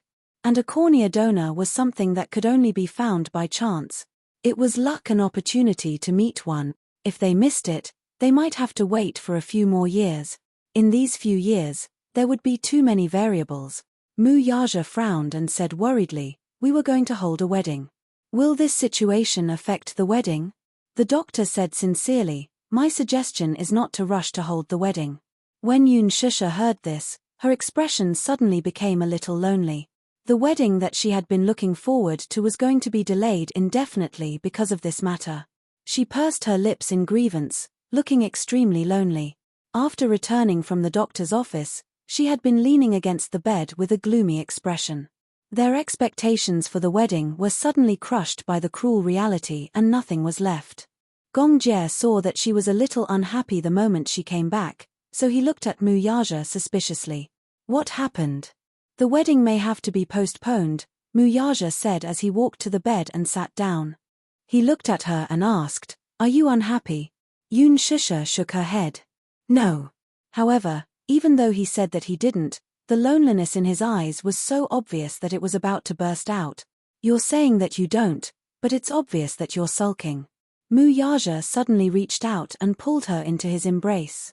He rested his chin on her forehead and said gently, don't be afraid. I'll definitely give you the wedding I owe you. Yoon Shusha was slightly stunned. Chapter 29-23. You may say that you don't, but it's obvious that you're sulking. Mu Yaja suddenly reached out and pulled her into his embrace. He gently rested his chin on her forehead and said gently, don't be afraid. I'll definitely give you the wedding I owe you. Yoon Shusha was slightly stunned. Ever since she got pregnant and stayed in the hospital, her pregnancy symptoms slowly followed. Even the anxiety and emotional changes that were unique to pregnant women were reflected in her body. How terrifying was it for a normal person to be blind? In the past, she felt that things that could be done naturally had become extremely difficult. Usually, when she drank water, she could pick up the teacup. But now, even lying in bed and watching TV for a while had become an extravagant hope. It was common for her to knock things over. Once, she accidentally broke a vase that Yo-Yo had given her. She once complained that the smell of disinfectant was the most common in the ward, and it gave her a headache. Hence, Yo-Yo specially ran to the florist, chose a vase, put a few fresh flowers in it, and placed it on the windowsill. Realizing that the vase had been knocked over, Yoon Shusha hurriedly reached for the corner and her hand was covered in blood. She had knocked over the vase that Yo-Yo had given her. She was afraid that Yo-Yo would feel sorry for her. When Gong-jie walked in, he saw Yoon Shusha sitting by the bed. Her hospital gown was stained with blood and she looked a little disheveled. He rushed over and grabbed her hand. "Why is there so much blood?" "Shou-jie, I just wanted to go to the washroom," she said in frustration. "I was groping along the wall and accidentally broke the vase. What should I do? I don't even seem to be able to do the most basic things." Gong-jie laughed and said, "Didn't I send a nurse for you? She went to eat. Didn't you ring the bell? I wanted to try and see if I could do it myself. After all, I'm not used to having someone accompany me to the washroom." She could not even take care of herself. Lying in bed every day, she had no choice but to ask for help even if she needed to solve her physiological needs. He couldn't see. His vision was close to blindness. Everything in front of him was foggy. She was uneasy about the future. When she thought about how she wouldn't even be able to see her own flesh and blood on the day she gave birth, she felt regret and heartache. As a result, he became extremely anxious and even lost his temper for no reason. Fortunately, Mu Yaja and Gong Jie were unconditionally tolerant of her anxious temper. Even if she was angry, anxious, or even crying because of a trivial matter, Mu Yaja could still patiently comfort her until she calmed down. Gong Jie replied, "It's only temporary that you can't see. Right now, it's mainly for the little guy in your belly. The doctor said that it's too risky to perform the surgery now. We're not willing to take the risk." "I understand. There will be more opportunities in the future." "What if there's no such opportunity?" Gong Jie replied immediately, "That's impossible. There is no such assumption. Sister, don't let your imagination run wild. You're just too idle every day. With nothing to do, it's easy for your imagination to run wild. Actually, it's not as bad as you think. I understand." Yoon Shusha immediately said, "Don't worry, I won't let my imagination run wild and make you guys worry." Chapter 29-24. There were many people in the hospital, and the ward was always dark, so it was difficult to get real peace and quiet. Hence, he discussed with the doctor and brought her back to Yunshan Shiyi to recuperate. Yunshan Shiyi was an excellent place with good feng shui and was very conducive to recuperation. It was originally built as a resort.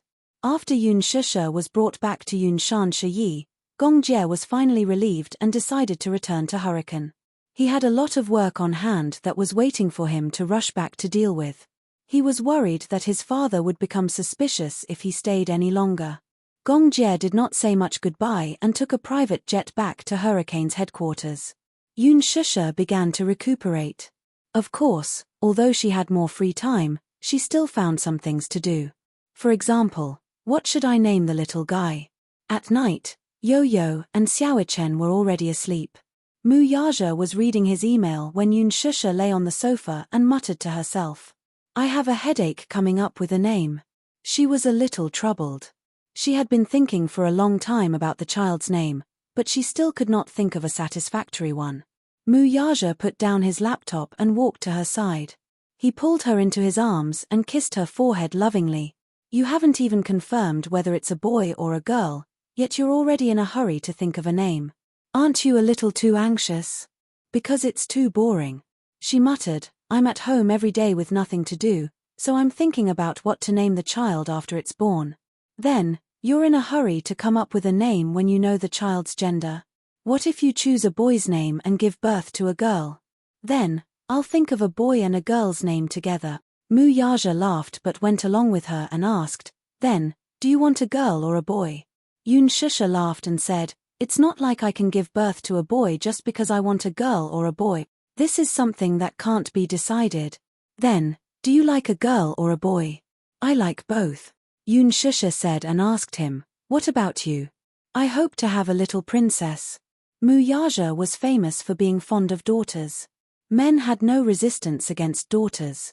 It was said that daughters were the lovers of their fathers in their previous lives. These words were not false at all. Mu Yaja wholeheartedly hoped that he could have a little princess. He would definitely be overjoyed. By the way, I've always been curious about the meaning behind the name Xiaoichen. Yun Shusha was a little curious. It couldn't have been randomly chosen, right? The name she gave Yo-Yo was meaningful. She was thankful to the heavens for saving her life despite having a near-death experience when she was born. Hence, she was named Yun Tianyu. Mu Yaja explained, the word Yi means light. Chen was ranked 5th in the earthly branch and was a dragon.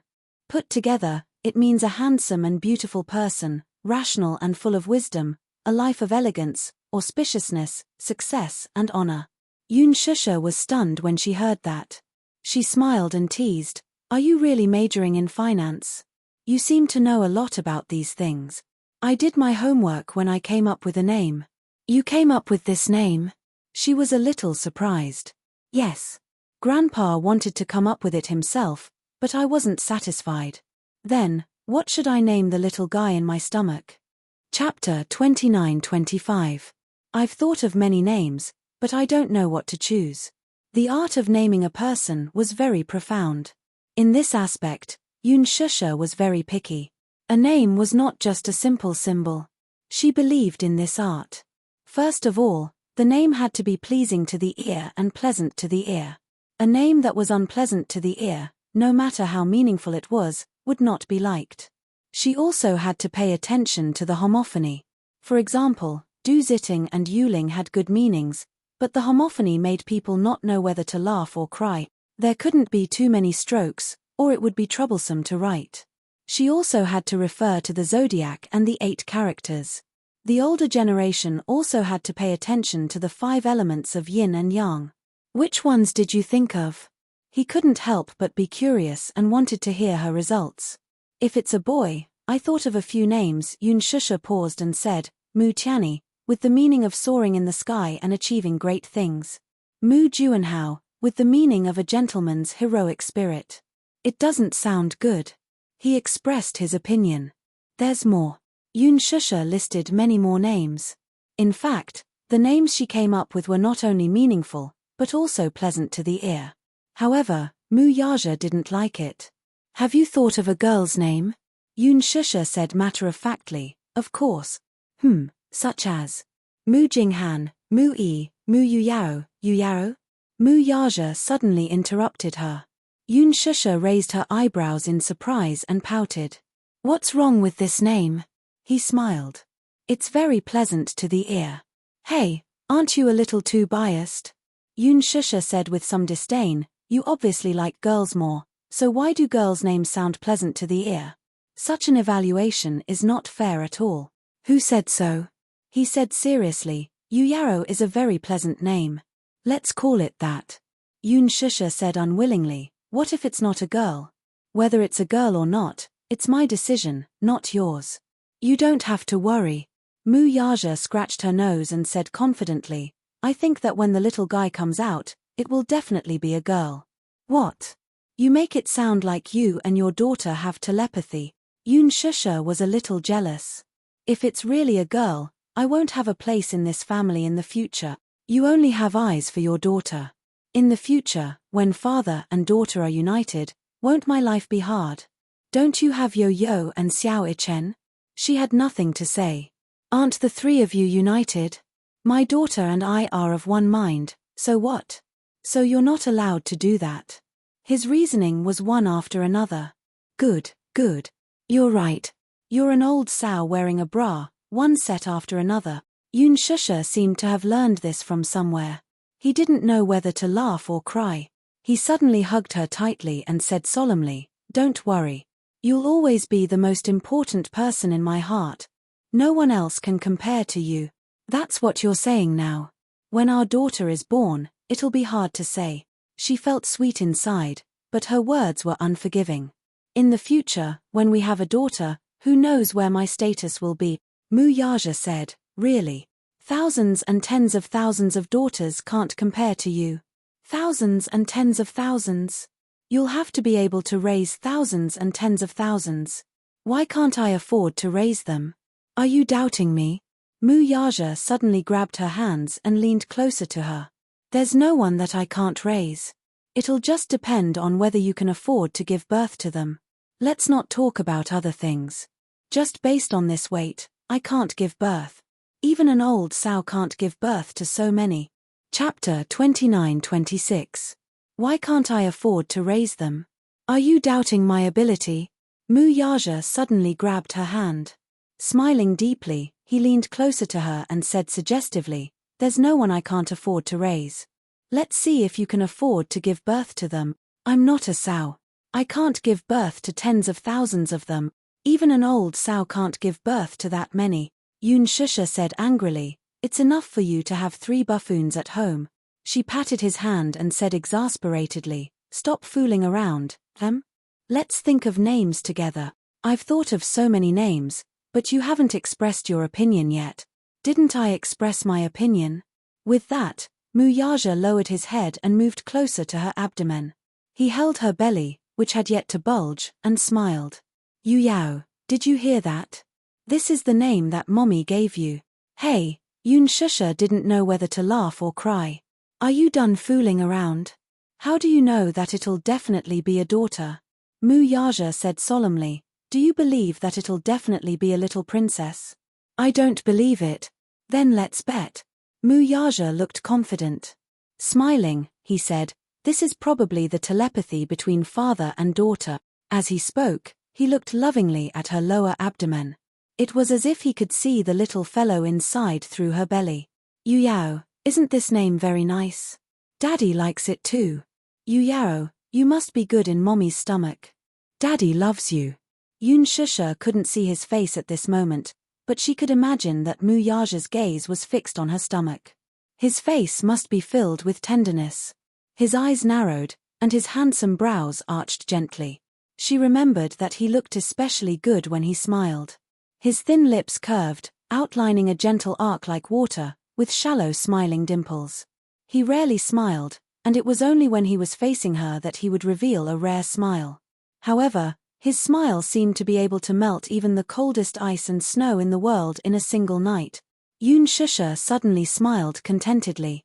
She felt that at this moment, she was surrounded by happiness. She was a little overwhelmed. Mu Yaja didn't notice the reaction on her face at all. Instead, he was focused on her stomach.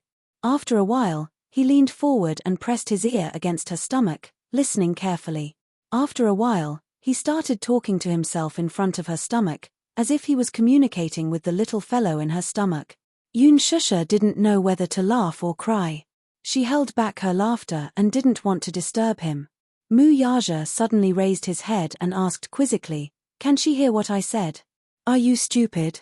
Yun Shusha couldn't help but say, it's useless to listen to it now. At this time, there's no fetal movement. Oh, is that so? He furrowed his brows, looking disappointed. I thought she could hear me in her stomach. She can't hear you. The child can't even understand what people are saying, let alone a fetus that hasn't developed yet. Mu Yaja caressed her lower abdomen lovingly with a contented smile on his lips. His gaze never left her lower abdomen, as if there was a rare treasure hidden there. Wasn't it a rare treasure? He had even named it. He said gently, Yu Yao, you must be good and don't be naughty. Develop well and grow well. Daddy will wait for you. Chapter 29-27. Phut. Yun Shusha covered her mouth and snickered. I already said that she can't hear you now. What are you talking to yourself for? What if she can hear me?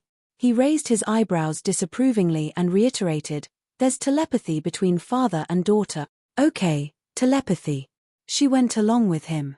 Mu Yaja gently caressed her belly as he fantasized, if the daughter looks like you, what will she look like? Forgive his limited imagination. The face he imagined was either a miniature version of Yun Shusha or a combination of Yo-Yo and Xiao Chen's faces. It was very out of place. When Yun Shusha heard this, she said, I heard that daughters look more like their fathers. Huh. There's such a saying. Of course. Haven't you heard of it? Yun Shusha said seriously, it's said that sons look like their mothers, while daughters look like their fathers. Look, Yo-Yo looks so much like me. It's also said that sons are closer to their mothers. Daughters, on the other hand, are closer to their fathers.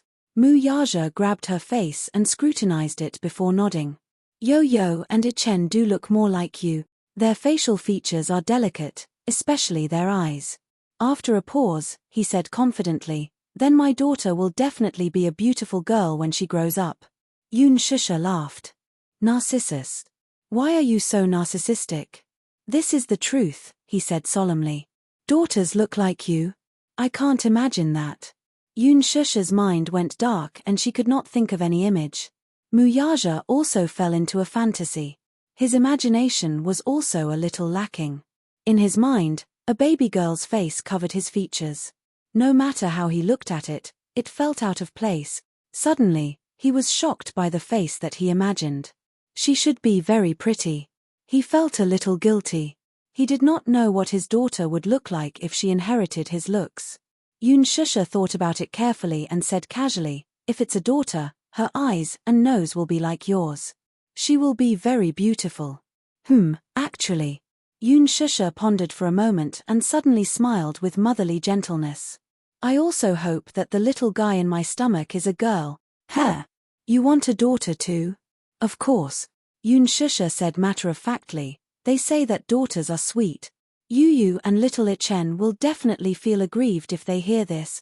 Mu Yaja's heart ached for the two little guys for a few seconds. If she's really my daughter, I'll definitely prepare a super big walk-in closet for her. Since she was young, I bought many beautiful princess dresses for her. Pink, white, black, and dressed her up like a little princess. However, Mu Yaja did not agree. What do you mean by dressing up? I, Mu Yaja's daughter, will be born a princess. Yun Shusha's lips twitched. Yes, she will be born a princess. Your Majesty, it's the 10th week now. Mu Yaja ignored her and pulled her into his arms. He kissed her forehead gently and said expectantly, in 2 weeks, it will be 3 months. In 8 months, she will come into this world. I must prepare well to welcome her. How? Yun Shusha asked curiously. He said seriously, it's time to prepare the nursery. Chapter 29-28. A nursery? Yun Shusha slapped her forehead hard. Oh, no. I forgot. I haven't had time to prepare a nursery. This little guy came too suddenly, so I wasn't mentally prepared at all. She felt a little regretful. She couldn't see anything clearly now, so it was hard for her to give any suggestions. She also couldn't personally design a princess room. However, Mu Yaja said, it's okay, I'll prepare it. Naturally, Mu Yaja was more than happy to do this. Even though preparing a nursery was an extremely tedious process, it was an extremely happy thing for him. Of course, this wasn't just for show. The next day, he held her hand and brought Yo-Yo and Xiaochen to the counter. Yun Shusha was wearing sunglasses, so it was a little difficult for her to walk. Yo-Yo and Xiaochen suggested that they hire a nanny to support her. However, Mu Yaja was worried about the servants. If they were careless and accidentally bumped into something, he would be the one who would be heartbroken. After they got out of the nanny van, Mu Yaja supported her. Yun Shusha held his hand and carefully took a step forward. However, she seemed a little timid. She couldn't see anything, so every step she took was extremely careful. Just hold my hand. Mu Yaja held her hand tightly and said, follow me, don't be afraid. Yun Shusha also held his hand tightly. In a situation where she couldn't see anything clearly and the whole world was dark, even if someone was holding her hand, she would still be subconsciously worried about what the road would be in front of her with every step she took. It was as if she was walking on the edge of a cliff, and she was on tenterhooks. It was difficult for ordinary people to understand this kind of uneasiness. However, ordinary people would still be worried even if they were held by someone with their eyes closed. Moreover, the person holding her wouldn't be able to notice even the smallest detail at all times. However, he said, follow me, don't be afraid. He wouldn't let her fall, bump, or touch anything. Yun Shusha trusted him wholeheartedly, so she held his hand and followed his footsteps. Mu Yaja held her hand and led her to the baby and baby counter. Baby Q was the world's leading baby and baby counter. Yun Shan Shi Yi was their wedding home, But the nursery was only slightly renovated. It was empty, and even the wallpaper wasn't properly pasted. They started with the wallpaper selection. Yo-Yo and Xiao-Chen also started browsing. The shop assistant brought over a thick stack of books. Muyaja flipped them page by page. They were all European designs, and there wasn't anything that caught his eye. Girls should be pink, right? Yun Shusha said, when I was young, I especially liked pink. If she's a daughter, she should take after me in this aspect. In every girl's heart, there was a princess dream. She imagined herself to be a princess in a fairy tale, waking up in a fairy tale style room every day. Opening her eyes, she would see a pink world and a big bed covered with pink bed curtains. She would enjoy the dreamlike world to her heart's content. Muyaja snapped his fingers and said, yes, pink. Girls all like pink. He didn't realize it at first. The shop assistant understood what he was hinting at and immediately brought over a stack of books. They were all pink wallpaper designs. Muyaja started flipping through them seriously. He was picky, and just the wallpaper alone took him a lot of effort. Chapter 29-29. After choosing the wallpaper, the family started to choose the crib, toy box, wardrobe, and decorations. Can I trust your taste? Yun Shusha was a little doubtful. She didn't know what the princess room would look like. Could it would be ugly? Eman's taste was always hard to explain. She was going to cry if it turned out to be a mix-and-match trend. However, Muyaja was very confident in his taste. Yo-Yo approved of the effect of his decorations. Of course, Xiao-Chen's opinion was put aside. He didn't seem to know much about aesthetics.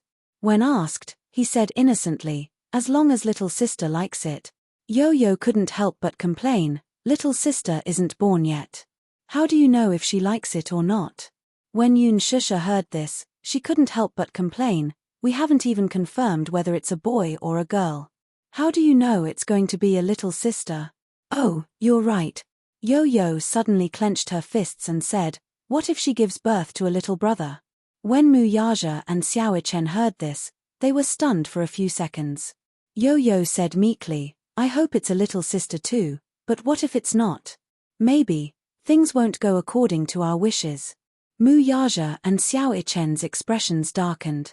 They seemed to have thought of this possibility as well, and there was a hint of melancholy in their eyes. When the time comes and it's a boy, living in a pink crib seems a little uncomfortable. Yun Shusha couldn't help but add, impossible. Your genes are so strong. If you gave birth to 2 boys in a row, the chances of the third being a boy are very high, Yun Shusha continued. Muyaja snorted coldly and said, impossible. It must be a girl. Anyway, we'll just decorate it according to the princess room. Yo-Yo suddenly pulled Xiao-Chen aside and whispered, Muya-Chen, Daddy is so biased. If Mommy really gives birth to a little princess, won't we lose our place in Daddy's heart? I don't know about you, but as for me, Xiao-Chen teared up. I don't seem to have any status. Yo-Yo pursed her lips. Really? Muya-Chen felt so wronged that he was about to cry. Daddy didn't put in so much effort to decorate my room when I was young. I've never had much of a presence in his heart. Daddy favors girls over boys. Yo-Yo came to a conclusion. Xiao-Chen stroked his chin. However, I still hope that Mommy will give birth to a little princess. I've wanted a little sister for a long time. Yo-Yo added, me too. A little sister is so cute. She's so soft and adorable. I can even imagine her smiling at me. Her eyes will curve into crescents as if there are countless little stars in them. She's so beautiful. Little Chen's heart was bursting with anticipation. The image of a cute little girl smiling innocently at him appeared in Yo-Yo's mind, and his heart almost melted at the thought. Thus, the 2 little guys reached a consensus. That was, it didn't matter if she fell out of favor in front of her daddy. It didn't matter if she lost her status. The most important thing was that they liked a little sister. Regardless of whether they lost daddy's favor or not, having a little sister was more important.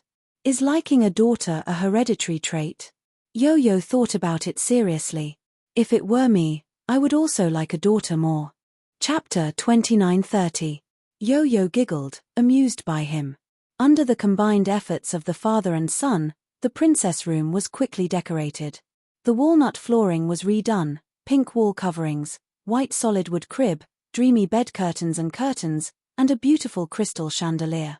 Everything was as luxurious as a castle. After the princess room was decorated, Muyaja held Yunshusha's hand and showed her around.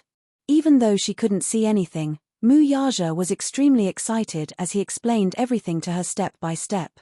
Yunshusha touched the wall with her hand and felt that the wall coverings had a very good texture. She couldn't help but ask, "What color is the wall coverings?" "It's pink, but it's not just a wall coverings. There's a piece of wallpaper with a picture of a pink unicorn." The pink unicorn was Laji Group's mascot. After Yo-Yo took over, he designed a new generation of mascots. Later on, it was printed as a label and printed on every toy package. Later on, this rainbow unicorn had its own name and became the symbol of Laji Group. The children loved this unique and cute little unicorn, and later on, it gave birth to countless products. Yo-Yo saw this picture on the wallpaper by chance and felt that it was very meaningful. Hence, he discussed with Muyaja and put up this side of the wallpaper. Yunshusha had to use her imagination to imagine the baby room that he had decorated. It seemed to be a little difficult, but seeing how excited the father and son were, she trusted their judgment for the time being. She originally thought that after decorating the princess room, Muyaja would stop. However, little did she know that she had yet to experience the crazy side of a certain man. One night, when Muyaja came back, he walked into the room and went to her bedside. She was resting when she heard him say mysteriously, "Shusha, guess what I brought back today?" "What?" She was curious. She didn't know what he had brought back with him. He smiled and said casually, "I bought many dresses for my daughter." Yunshusha was stunned and at a loss. "Ah, skirt!" Muyaja immediately ordered. Outside the door, the servants came in with stacks of dresses and placed them in front of her. Yunshusha couldn't see anything. She only felt that the clothes in front of her were piled up into a mountain. Ever since the naming incident, a certain man seemed to be especially enthusiastic about the little guy in her stomach. Wasn't it a little too extravagant to buy dozens of dresses all at once? "The child hasn't been born yet. Isn't it a little too early to buy clothes now?" she said hesitantly. "Why is it so early?" Muyaja said disapprovingly, "The earlier you buy it, the earlier you prepare it. But, children develop very quickly. If you buy so many pieces, the child might not be able to wear them in time." "No. Do you think I haven't considered that?" He scratched the bridge of her nose lightly and said slowly, "The dresses I bought are all different sizes. From the clothes she wears when she's born to the clothes she wears when she's 5 or 6 years old, I picked a few styles." 5 or 6 years old? Yunshusha was speechless. She'll have to wait 5 or 6 years before she can wear them. By then, the styles I picked now will be a little outdated. That won't happen. Chapter 29:31. My daughter will definitely be beautiful. Outdated clothes will definitely look good on her. A certain man seemed especially confident. His extremely confident words were completely different from his usual style of speaking. In the future, would this man evolve into a slave to his daughter? Yunshusha couldn't help but imagine it in her mind. In the image, Muyaja lovingly carried the tender little girl in his arms, coaxing her to eat, hugging her to sleep, and even when walking, he couldn't bear to put her down on the ground and let his daughter ride on his shoulders. She then imagined Muyaja carrying a chubby son with a bitter and vengeful look. Yunshusha's heart was beating like a drum. The little guy hadn't even been born yet, and he was already excitedly preparing this and that. If the baby was a boy, then not only would the princess's room be decorated for nothing, what would he do with the piles and piles of dresses that he had bought? It would be fine if the baby was a daughter, but if it turned out to be a son in the end, his heart would definitely be severely disappointed. He would definitely be very disappointed. Yunshusha suddenly asked curiously, "Let me ask you seriously. If the baby isn't a daughter and it's a son, will you still like it?" Muyaja pondered for a moment and then said solemnly, "Of course. As long as it's our child, I'll like it. I see that you like daughters so much. When the time comes, you won't be begging me to give birth to another one, right?" When Mu Yaja heard this, he hugged her and rubbed his face against hers intimately. What nonsense are you thinking about again? You're not a sow if you don't want to give birth, I won't force you. A certain man seemed to have forgotten how this child came about. If he hadn't replaced her contraceptive pills with folic acid, Yoon Shusha wouldn't have fallen for it so coincidentally. Yoon Shusha was completely kept in the dark. She thought that the child had broken through all the obstacles to get here. Little did she know that Mu Yaja had also tampered with it.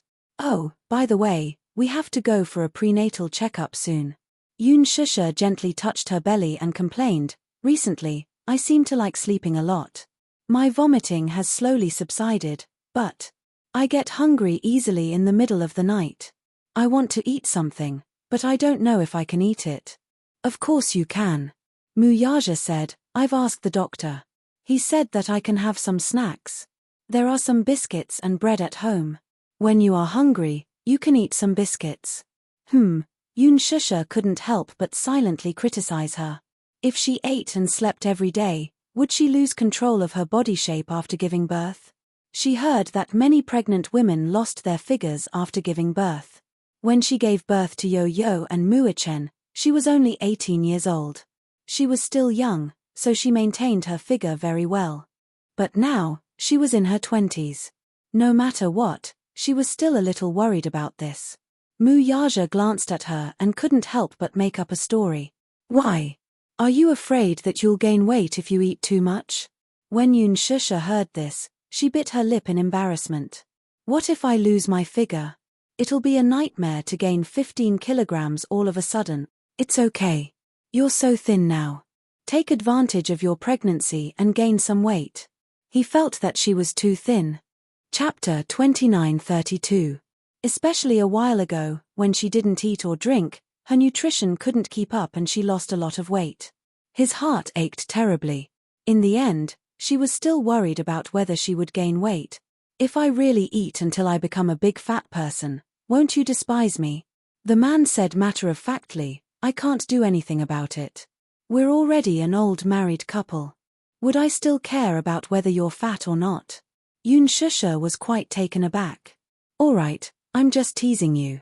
If you gain weight, I won't despise you. You're lying. Mu Yaja suddenly thought of something and said to her, soon, we'll have to prepare for a prenatal checkup. Okay. At the mention of prenatal checkup, Yoon Shusha asked curiously, I heard that the gender of the fetus can be determined at 16 weeks. Okay. But isn't the law against it? To me, this law doesn't apply. Why do you ask? Yoon Shusha said, why don't we do a gender test? However, Mu Yaja said, it's better to have fewer ultrasounds. There's no need to rush the test. When Yoon Shusha was 4 months pregnant, Mu Yaja took her for a prenatal checkup. After the checkup, all the indicators were very good. Over the past month, under Mu Yaja's meticulous care, her body had recovered a lot. The doctor who did the prenatal checkup for her was a female doctor. In the office, she looked at the various data reports while sizing up the man beside Yoon Shusha. She couldn't help but say enviously, Mrs. Mu, you're so lucky.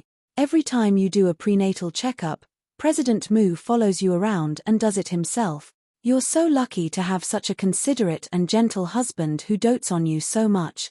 Yoon Shusha smiled and held his hand tightly. She pursed her lips and said, he's even more nervous than I am when I'm pregnant. I wasn't feeling well recently, so he was afraid that something would happen to me. Mu Yaja stroked her hair lovingly and asked slowly, is the fetus healthy? Chairman Mu, don't worry. The fetus is very healthy. As the doctor spoke, he suddenly smiled mysteriously and asked, I heard from young Madam Mu that Chairman Mu has already started preparing the nursery. Yes. It's ready. Princess room? The doctor smiled. Yoon Shusha also smiled and said, it's not just a princess room. We even bought a bunch of clothes and hung them in the wardrobe, waiting for the baby to wear them when he's born. However, all the clothes he had prepared were for girls. I laughed at him and said, what if we have a boy? What should we do? Are you going to let your son wear all these dresses? The doctor was stunned for a moment and did not know whether to laugh or cry. So, Chairman Mu likes daughters? Yes. He was looking forward to the baby in my stomach being a girl. He likes girls, he likes them so much. Young madam, what about you? Do you like daughters too? Of course. I like my daughter very much, but not as much as him. However, the doctor said, generally speaking, a father would prefer a daughter more. She's the apple of my eye. We still don't know if it's a boy or a girl.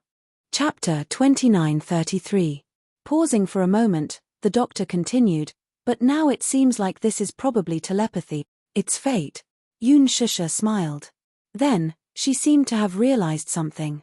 She raised her eyebrows and asked suspiciously, "What did you say?" Mu Yaja, who was behind her, also looked stunned. "What do you mean?" The doctor smiled and said, "Chairman Mu, Madam Mu, congratulations.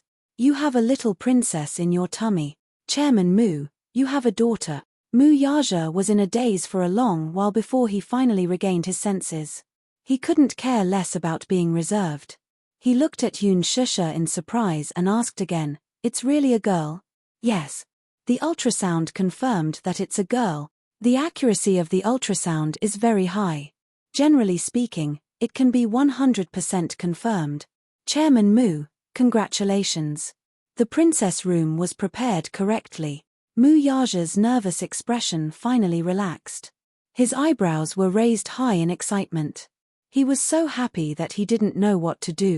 He squatted down and looked at Yoon Shusha.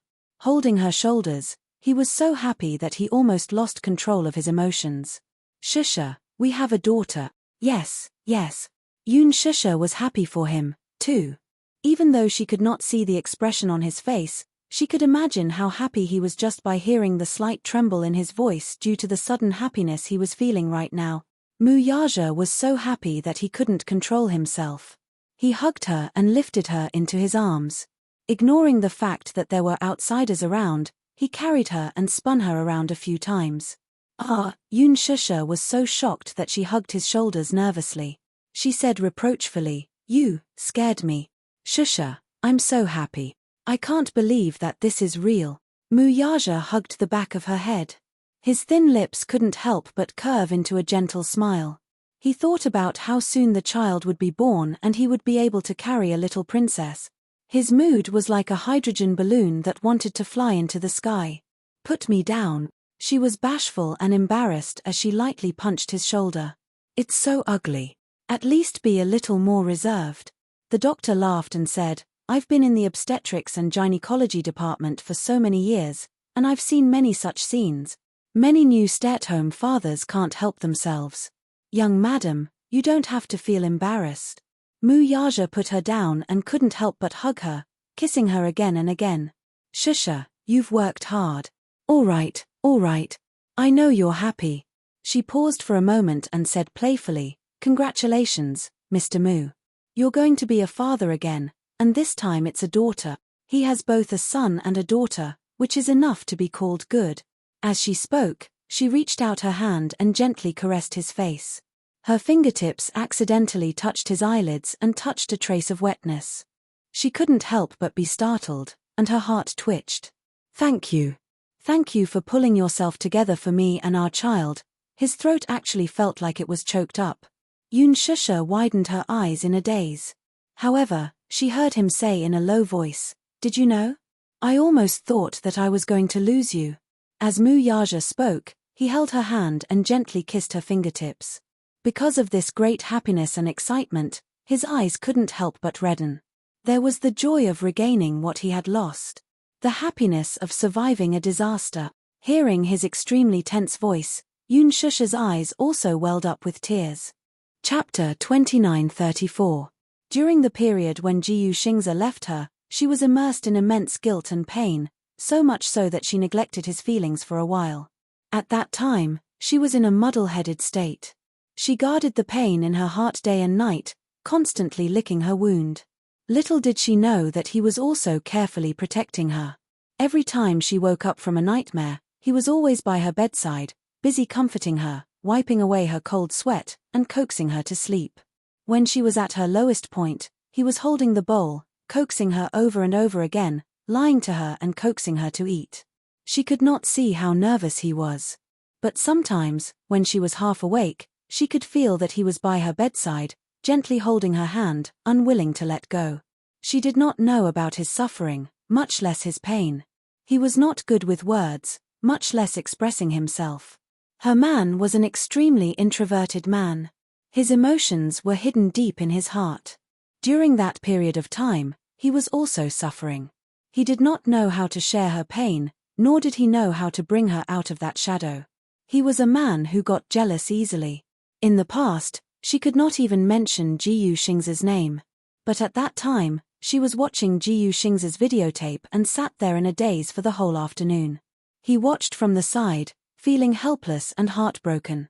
He whispered in her ear countless times, "Shusha, you still have me. Ji Yuxing is no longer around, but you still have me. I can't lose you. Wake up, okay? Can you let yourself go, please? Let yourself go, don't torture yourself anymore. If you get better, I'll accept any price." He held her shoulders more than once and said word by word, "Shusha, Ji Yuxing is not the only one who is willing to protect you with his life. There's me too. I can do it too. Don't I love you with my life too?" But every time he saw her indifference, he could do nothing but hold her in his arms with heartache. She often woke up from nightmares, and when she woke up, she would sit there motionless, tears constantly falling. He hurriedly wiped her tears and endured the bitterness in his heart. God knows, when he saw her tears, his heart was about to be torn apart. Her heart had died, leaving behind his heart, which was constantly trembling in fear. For the first time in his life, he felt a bone-deep fear and dread. He was afraid that she wouldn't be able to make it. He was afraid that she would leave him and the child in her stomach. He was afraid he had lost her. Later, her maternal instincts were awakened, and she began to try to eat, to try to talk, to try to get back on track. He was pleasantly surprised, but he was still very careful. He didn't want to touch her or hurt her at all.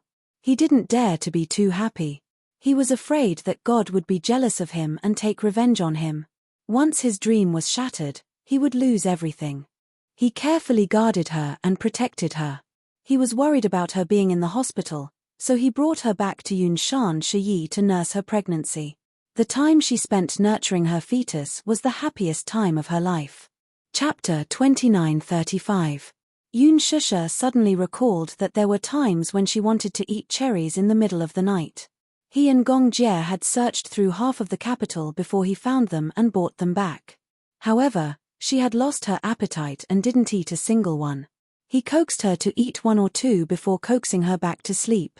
As her husband, it could be said that she was able to recover so quickly because of his hard work. However, after the prenatal checkup and finding out that the fetus was stable and healthy, and that her body was gradually getting back on track, he finally heaved a sigh of relief. For a moment, happiness filled his heart, and he was at a loss for what to do. So much so that he actually cried tears of joy. Even though he held it in, the rims of his eyes reddened, and the dampness on his eyelids touched her deeply. Mu Yaja hugged her, his lips trembling slightly as he gently caressed her face over and over again. Yun Shusha held back her tears and said reproachfully, "Are you really that happy knowing that it's a daughter?" She sniffled and said half-jokingly, "Looks like I really don't have any status in the future. Our daughter has become your heart, your liver, your spleen, lungs, and kidneys. What about me? Don't tell me I've become your duodenum, your appendix." Mu Yaja smirked and said, "How can that be? Seeing how excited you are, I feel that I definitely won't have any status in the future. Our daughter is my heart, and you are my lungs. Both of them are equally important.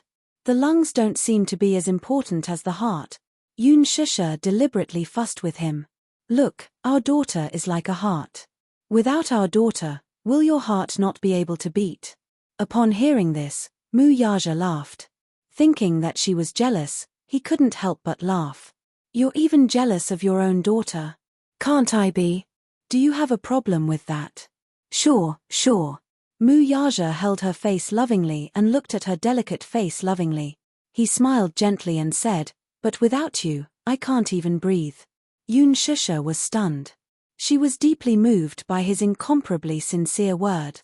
"Without you, I can't even breathe." She hugged him tightly as tears welled up in the corners of her eyes again. She couldn't stop sobbing. "Thank you for waiting for me for so long." She pursed her lips and hot tears fell on his shoulder. She smiled and said, "I won't be so willful in the future. I won't scare you anymore." "Yes." Mu Yaja smiled. She didn't know how much tenderness was hidden in his gaze when he looked at her. When Yo-Yo and Xiao Chen returned home from school, they could smell a sweet scent the moment they opened the door.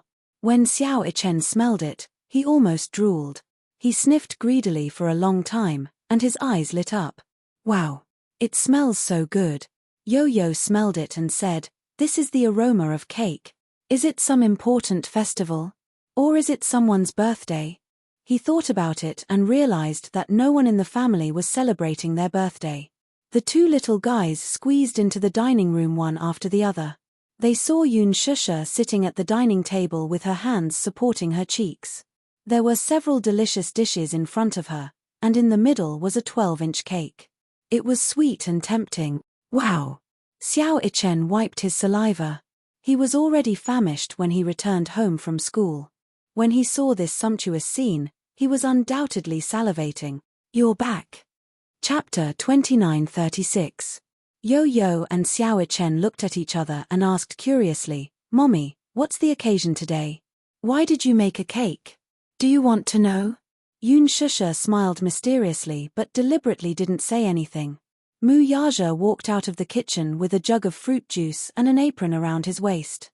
He looked like a house husband. Yun Shusha said that she wanted to drink freshly squeezed fruit juice, so he went into the kitchen and studied it for a while. Finally, he figured out how to make a jug of fruit juice. Yo-Yo's face turned slightly pale when she saw this. She looked at the table full of dishes and then at the apron he was wearing. The corners of her lips twitched. "Daddy, did you make this table full of dishes?" Mu Yaja placed the jug of fruit juice on the table and glanced at them. Before he could say anything, a voice came from behind him. "Of course not." An angry voice came from the kitchen. Yo-Yo and Xiao Chen looked over and saw Hua Jin walking out of the kitchen with an apron around his waist and beads of sweat on his face. He said angrily, "How could your daddy possibly know how to cook? I made all of these. I ordered the cake from a cake shop. You know how to cook." Yo-Yo was even more surprised. "Of course." Hua Jin patted his chest and said, "I've been cooking since I was young." Yo-Yo didn't say anything on the surface, but she was secretly criticizing him in her heart. Would he get food poisoning after eating all of these dishes? Xiao Chen was also skeptical and didn't believe in Hua Jin's culinary skills.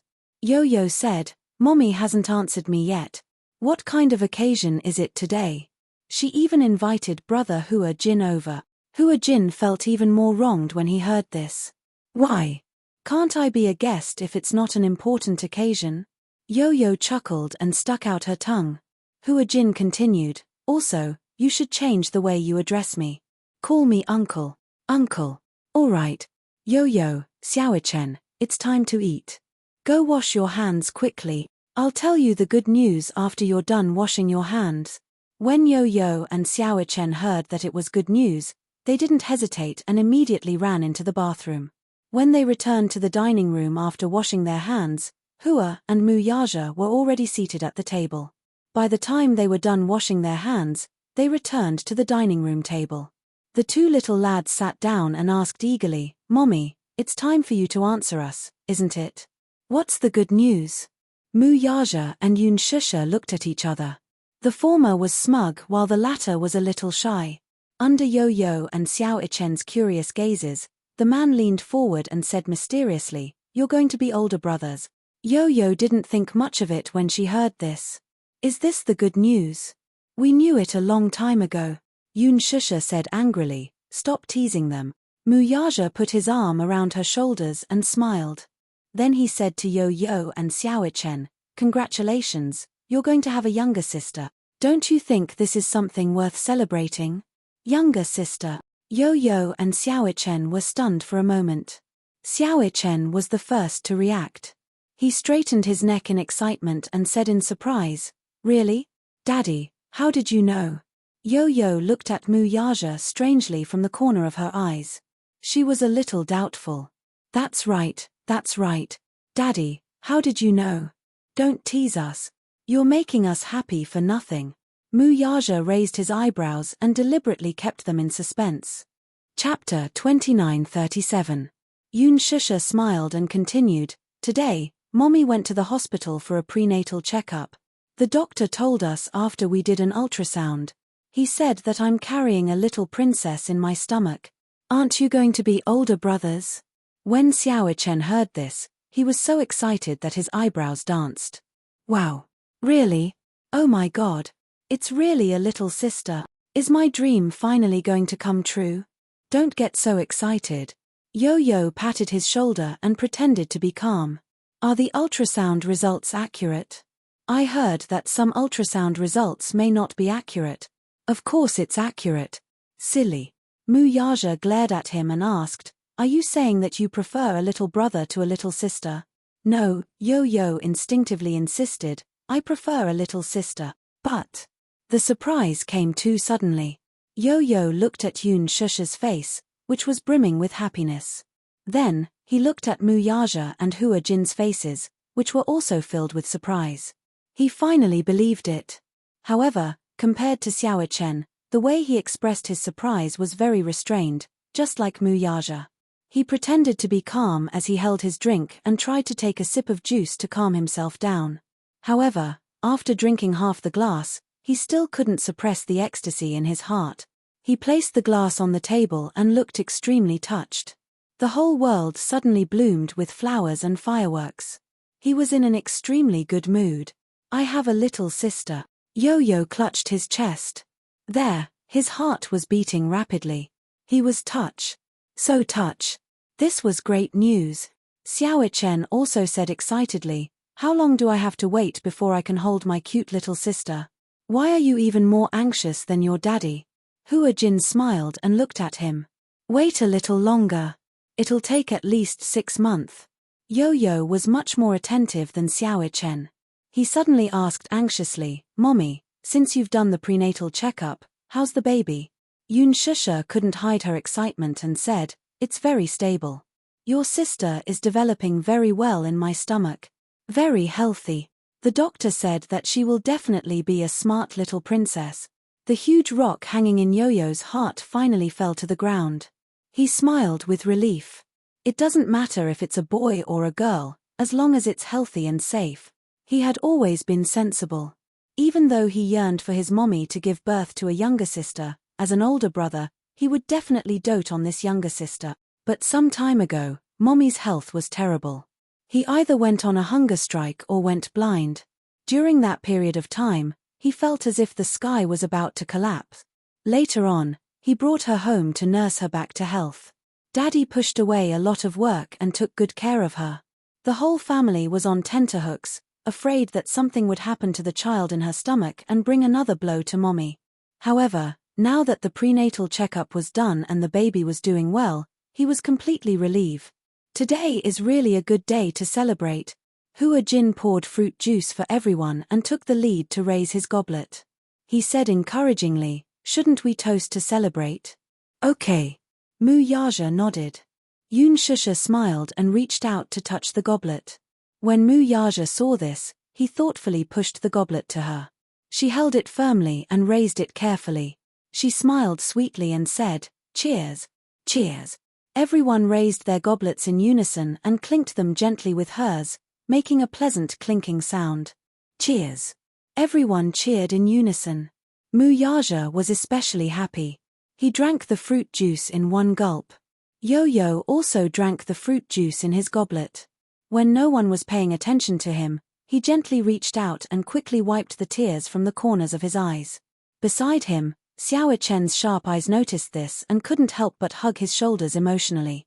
He smiled and said, Yo-Yo, we're going to be older brothers. Chapter 29:38. Yoon Shusha felt extremely blessed.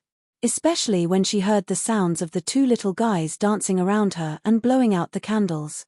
Hua Jin was making a racket at the side, bickering with little Chen as they divided the cake.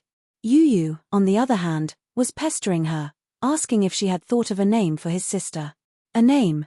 Yoon Shusha narrowed her eyes and smiled. She asked tentatively, I thought of many names and discussed it with your daddy. Your daddy said that Yuyaro is a nice name. It's poetic. Yo-Yo's face twitched. He said in disdain, Yuyaro? That's not a nice name. Daddy has no taste at all. When Muyaja heard this, he smacked the back of his head unhappily. Ouch, it hurts. Yo-Yo held the back of his head and pouted unwillingly. I didn't say anything wrong. Daddy, why did you hit me? What's wrong with Yuyaro? What's wrong with it? Yo-Yo argued. Don't you think that the name is too old-fashioned? Yunshusha couldn't sit still anymore. When she heard Yo-Yo's complaints, she felt wronged. She wanted to cry but had no tears. She reminded Yo-Yo carefully, Yo-Yo. Mommy was the one who came up with this name. Your daddy just picked this one. When Yo-Yo heard this, he looked embarrassed. He immediately cleared his throat and said awkwardly, actually, this name is quite nice. Yuyaro Mu, the jade pool fairy under the moon. Is that how it feels? Yes, yes. This explanation of the name simply hit the nail on the head. Yunshusha said contentedly, that's what I meant. Yuyao, Yuyao. What a beautiful name. Yuyao, Mu Yuyao. This name is not bad. Yo-Yo flattered, Mommy is indeed a top student. She can actually come up with such a nice name. Muyaja, who was standing at the side, was a little dissatisfied. His face was extremely dark. He reached out and pinched Yo-Yo's ear, pulling him to his side. Yun Tianyu, is this your stance? Just now in front of me, you kept saying that this name didn't sound good and complained about it over and over again. Why is it that when Mommy said that she came up with this name, you kept praising it? Yo-Yo shamelessly. Because it's really nice. If her surname was Yun, it would definitely sound even better. Surname Yun. Hearing this, Hua Jin raised an eyebrow, touched his chin, and suddenly laughed. Indeed, Yo-Yo has a point. Yun Yuyaro is indeed much nicer than Mu Yuyaro. Muyaja, Muichen also chimed in, Yun Yuyaro is nicer. Yun Yuyaro is nicer.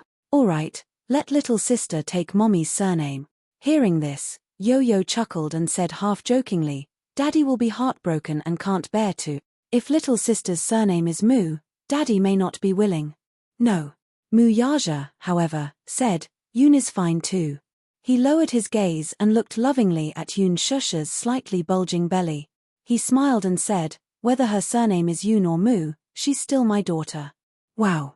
Yo-Yo was excited when he heard this. Daddy, are you really willing? If little sister and Mommy have the same surname, then little sister and I will have the same surname. Chapter 2939. On the surface, he was all smiles, but deep down, Yo-Yo was well aware of this fact. Muyaja really did not have much of a fixation on the issue of surnames.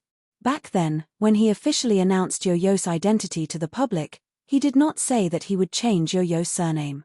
That was because Yo-Yo said that Yun Tianyu was a name given to him by his mother, and he could not change a single word of it. His surname was Yun, and it would be Yun for the rest of his life. He would never change it back to Mu.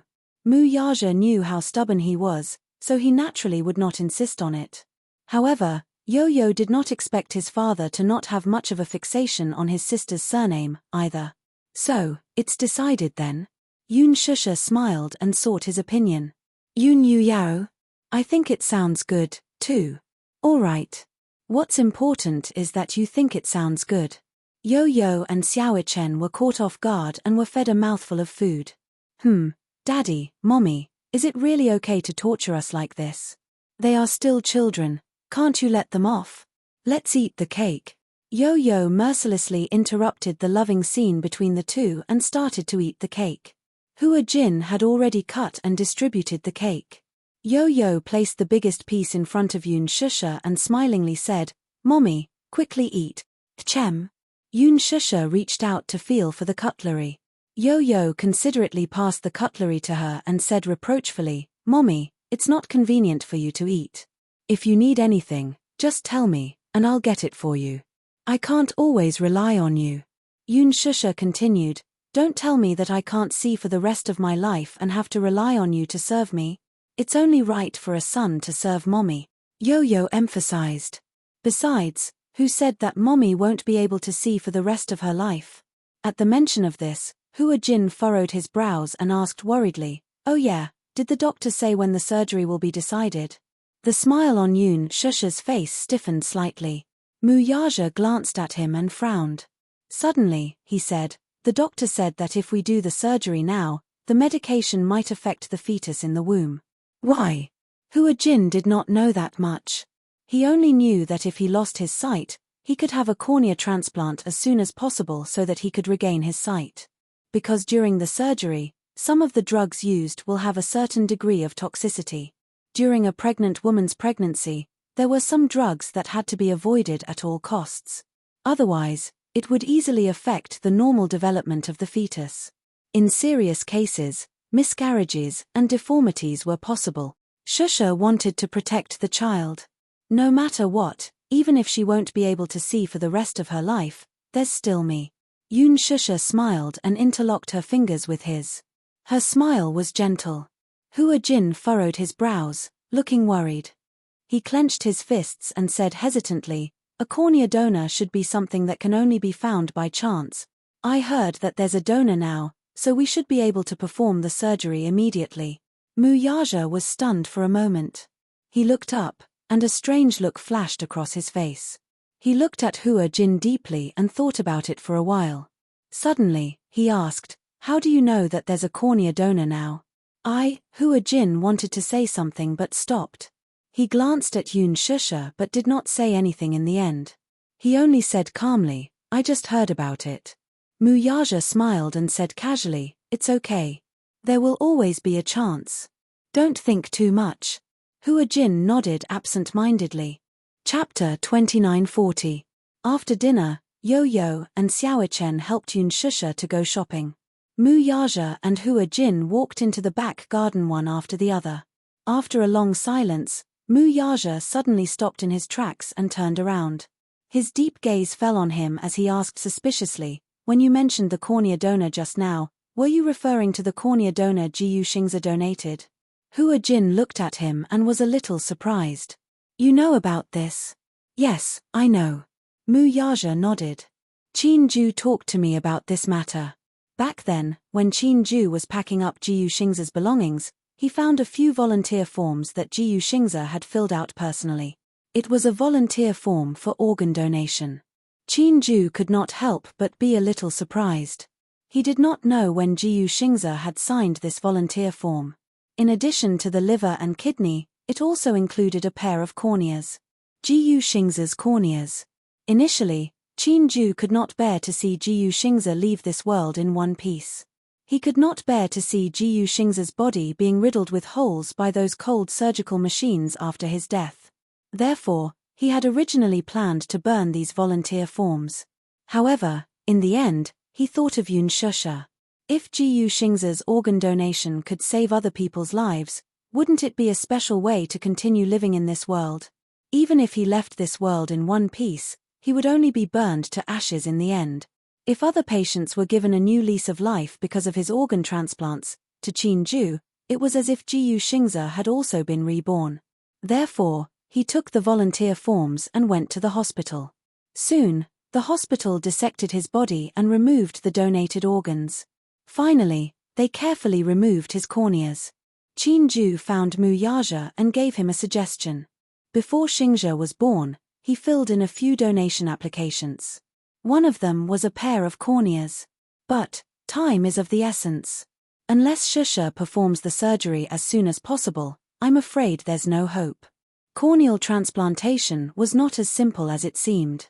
Donors were difficult to find because the current world's views were not so advanced. Most people were more conservative when it came to death. Furthermore, the donation form had to be filled in before death. In the eyes of the people, this was too unlucky. In addition, there were more and more patients with eye diseases, and there was a serious shortage of corneas.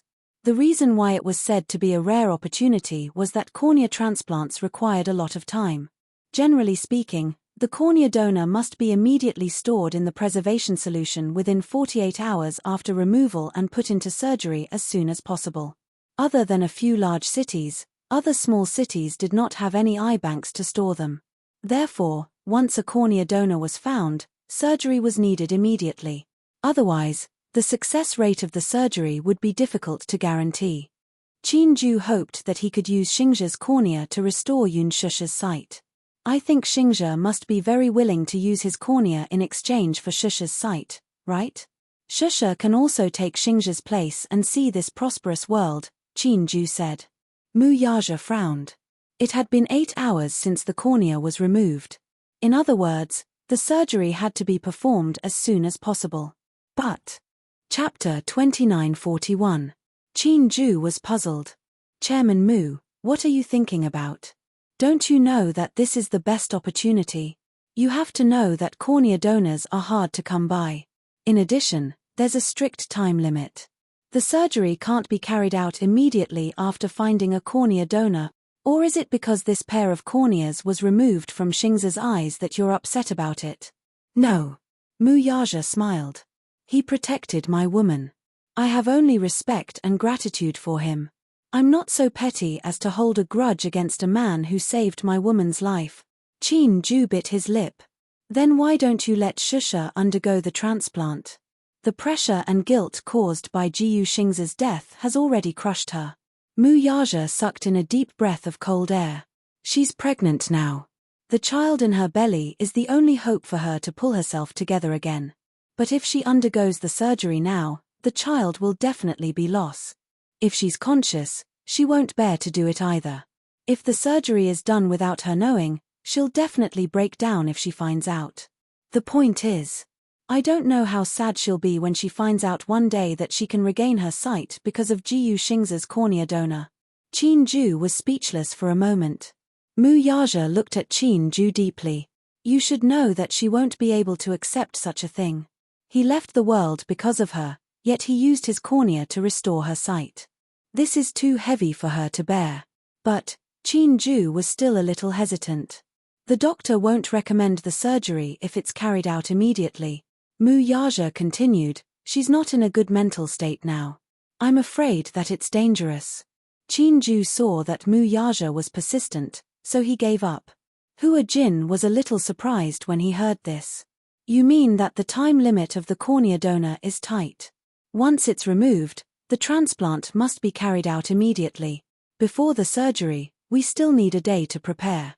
Mu Yaja smiled faintly. There's not enough time. So, Hua Jin clenched his fists and was a little sad. Then, Jiyu Xingzhe's cornea, now, I heard that it was transplanted to a 7-month-old child. Child? Yes, a boy with a congenital cornea defect. Fortunately, this child and Jiyu Xingzhe are fated. The operation was very successful and there were no signs of rejection. Mu Yaja pursed his lips. I remember that it was done in the same hospital. I went to see it on the day of the operation. The boy was very handsome.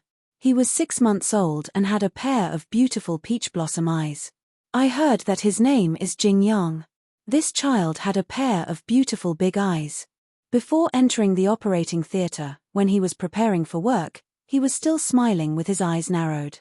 His eyes seemed to hide countless twinkling stars. When he grows up, he should be a handsome young man. Jing Yang. Hua Jin muttered the name and suddenly smiled. That's good too. From the looks of it, this is a new lease of life for Jiyu Xingzhe. However, he could not help but feel a little disappointed.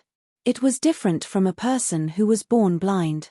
Yun Shusha's vision was normal, but once she lost her vision and fell into desolate darkness, what kind of despair would that be? Chapter 2942. Hua Jin muttered the name and suddenly smiled. That's good too. From the looks of it, it's a new lease of life for Jiyu Xingzhe. However, he could not help but feel a little disappointed. It was different from people who were born blind.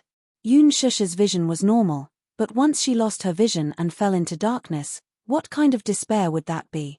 Every time he saw her fumbling around while trying to take something out by herself, his heart ached when he saw that strenuous look on her face. However, every time he saw her sitting quietly on the sofa with her head lowered and caressing her lower abdomen lovingly, her entire body exuded a motherly glow that was gentle and warm. It's okay. In the future, there will always be a cornea donor. I'll pay more attention. Hua Jin said optimistically, It won't be too late to undergo the surgery after you give birth and your condition stabilizes. Okay. When Yoon Shusha and the two little kids returned home from their walk, Hua Jin had already washed the dishes. Xiao Ichen was full of praise. Uncle Hua Jin is so amazing. Your cooking skills are not bad, and you wash the dishes very cleanly. Hua Jin could not help but laugh when he heard that. He squatted down and reached out to pinch Xiao Ichen's pink cheeks. Do you really think that my cooking skills are good? Yes. I thought that your little mouth had been spoiled by Yo-Yo's cooking skills. I didn't expect that you wouldn't mind my cooking.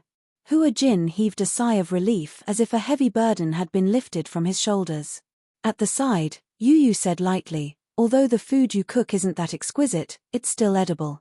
Hua Jin was speechless. Yoon Shusha was amused and laughed. Yo-Yo, don't be too picky. Do you think everyone is like you? You were born with an innate sense for delicious food. Yu proudly crossed his arms, feeling a little smug. Mu Yaja snorted coldly. I'm wondering if you have a genetic mutation. Because I'm very particular about food. Yo-Yo said proudly. Who's like Xiao Ichen? He said that the fried rice was delicious. Ahem. Yoon Shusha awkwardly cleared her throat. That was a long time ago. Once, on a whim, she cooked a plate of egg-fried rice and asked the two little fellows to eat. When Yo-Yo saw that the fried rice was overcooked, she pushed the fried rice to the side in disgust. Then, she saw Xiao Ichen hugging the fried rice and eating a lot of it. When he was done, he even smiled and said, "Mommy's cooking is amazing. The fried rice is so delicious." She didn't know if he was speaking the truth. He couldn't stand the fried rice or if he thought that it was disgusting. However, to protect his mommy's reputation, he reluctantly pretended that it was delicious. Xiao Ichen argued, "Mommy's fried rice is really not bad." He really couldn't tell that the fried rice was overcooked. Moreover, he was starving that day and only focused on eating the rice. He didn't think that there was anything strange about the taste. Yoon Shusha immediately raised her hands in surrender. Okay. Yo-Yo, you're the best at cooking. Mommy's cooking isn't as good as yours. Are you satisfied now? Yo-Yo was satisfied when he heard this. He felt that this way, he would be able to secure his position as the head chef in the family. He looked pleased with himself. Mu Yaja and Hua Jin looked at each other and laughed helplessly. Hua Jin deliberately teased him. Yo-Yo, it's not good for you to be so full of yourself. You're just good at cooking. What's so special about that? Yo-Yo gave him a proud look.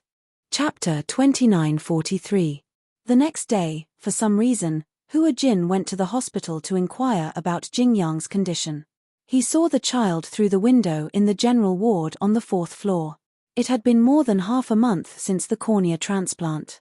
The child was recovering very quickly and had been transferred from the intensive care unit to the general ward. He would be discharged soon. The child was very beautiful. His skin was fair and clean, so tender that it looked like it could be broken by the wind. He had a pair of big, watery eyes and long eyelashes. They were as thick as the feathers of a black phoenix. When he blinked, they looked like the fluttering wings of a butterfly. This child was really beautiful. If he didn't say so, Hua Jin would have thought that he was a girl. When he smiled, 2 small dimples appeared on his cheeks. It was very seductive. He was lost in thought as he looked through the window. Suddenly, a timid voice came from the side. "Hello, you are..." Hua Jin turned his head and saw a 21-year-old girl standing by the side, trembling. She was dressed very plainly. She wore a white blouse and a pair of washed-out jeans. Her black hair was gently tied up with a hairband. However, even though she was dressed plainly, it still couldn't hide her clear and bright temperament. She was very beautiful. She belonged to the delicate and pretty type. She had beautiful big eyes, a high nose bridge, and handsome facial features. Hua Jin sized her up and immediately guessed her identity. "Are you Jingyang's mother?" The girl was so shocked that her eyes widened. She was a little surprised. "Hey, how did you know?"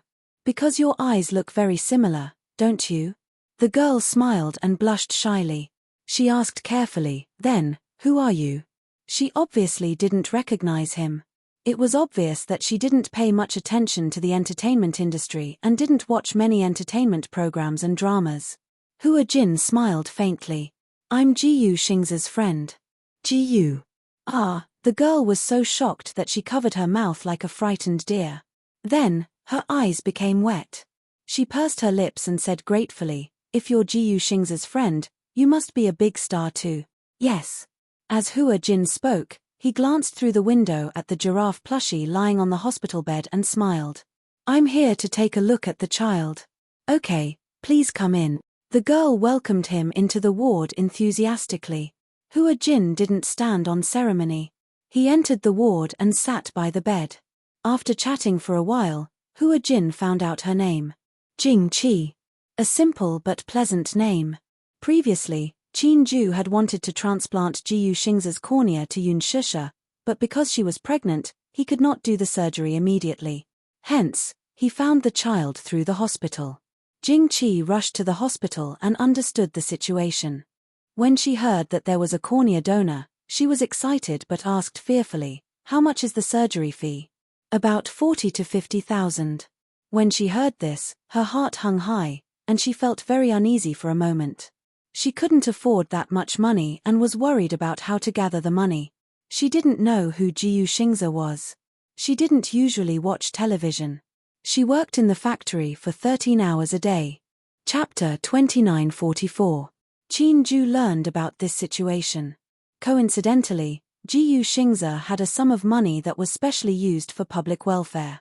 In addition to the donation form, Jiyu Xingza also filled in the donation form 4 special funds for surgery. In other words, he had given a sum of money for the organ transplant surgery that he had donated to families who felt that it was difficult to pay for the surgery. When Qin Ju mentioned this to Jing Qi felt especially guilty. After repeated insistence, she wrote an IOU and gave it to Qin Ju. She also said solemnly, no matter what, I have to return this money. Although I don't know when I'll be able to repay it, I'll try my best to repay it. The surgery was very successful. Jing Yang's vitality was especially strong. Other than his congenital eye disease, his small body was very healthy. This little guy especially loved to laugh. He had a pair of extremely beautiful eyes. When he smiled, it was warm, as if countless twinkling stars were hidden in them.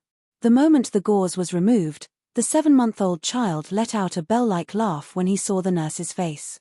The nurses especially liked this little guy. Why does this little guy like to laugh so much? He can't stop laughing.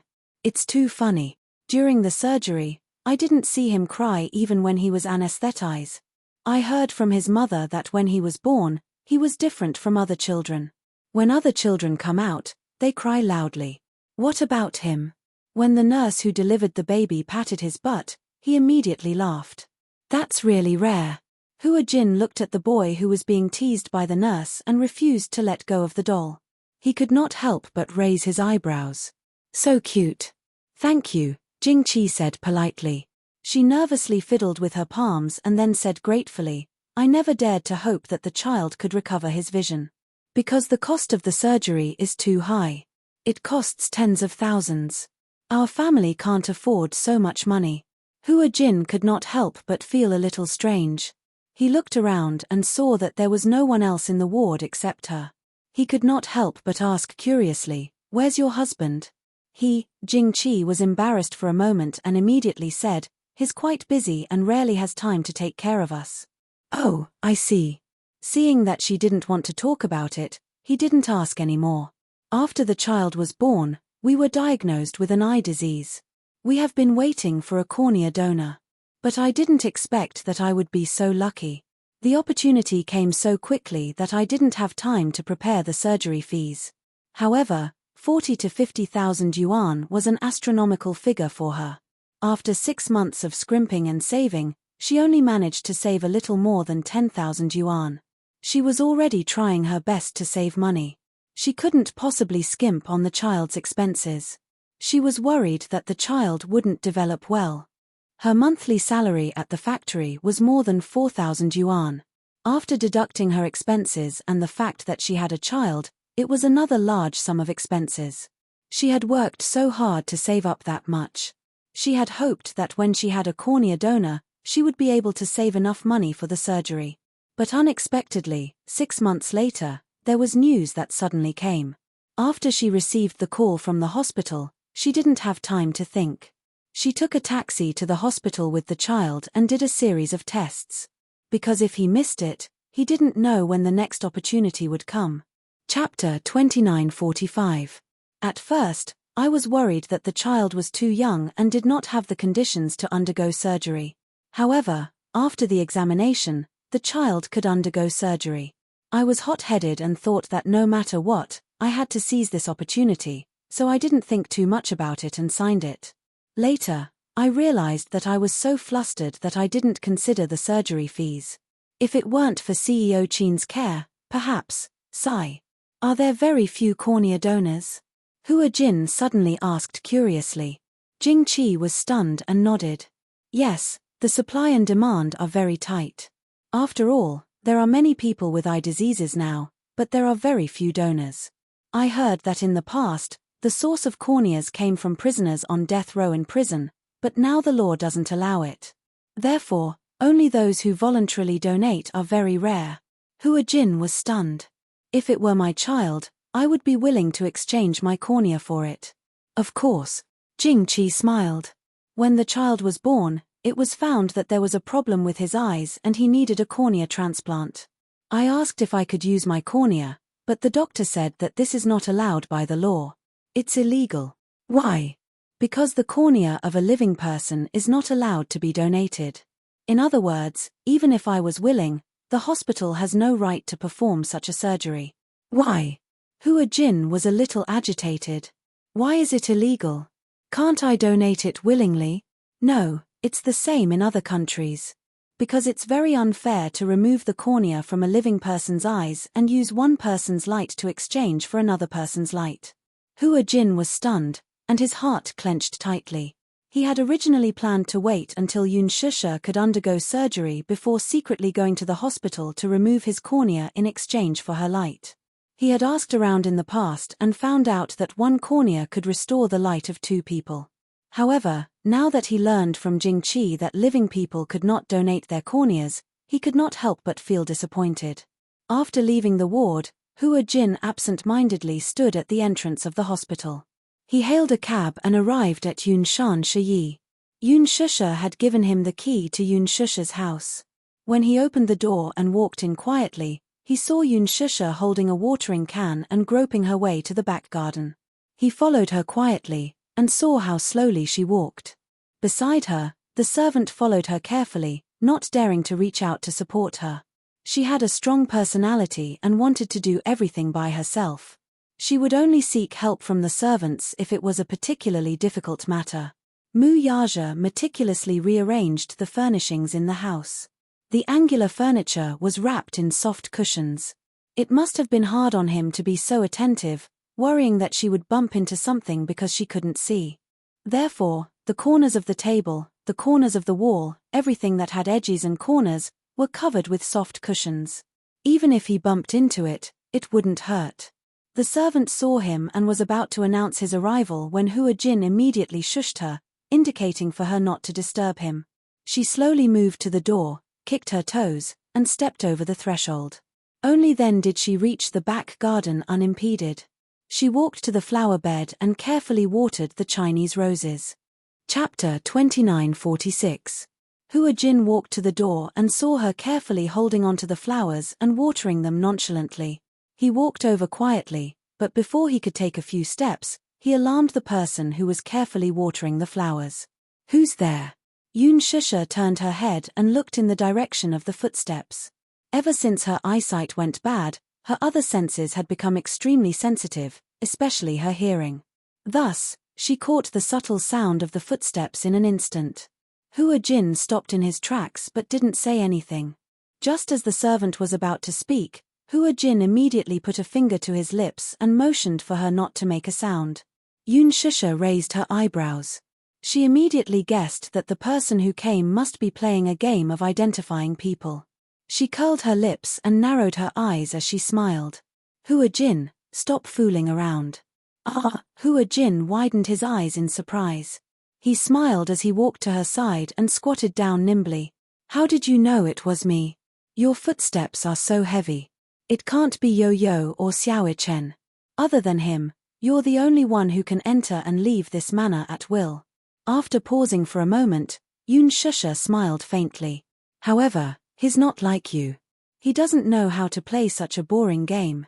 Hua Jin stuck out his tongue. Sister, you're amazing. They say that pregnancy makes a woman stupid for 3 years. That's not true. You've become much smarter after getting pregnant. Yun Shusha raised her hand symbolically and pretended to hit him. She said angrily, I've always been smart, okay? Don't spout nonsense. As she said this, she turned her head again and continued what she was doing in a serious manner. Hua Jin stayed by her side quietly. He didn't know why, but he really enjoyed this quiet moment. He watched in a daze as Yun Shusha carefully watered the flowers. She was afraid that she would water them wrongly. She even carefully held the flower branch with one hand and held the watering can with the other, sprinkling the water with a sizzling sound. Hua Jin looked at the side of her face. It was peaceful and warm. Even though her eyes were blind and unfocused, the gentleness in her eyes was something he had never seen before.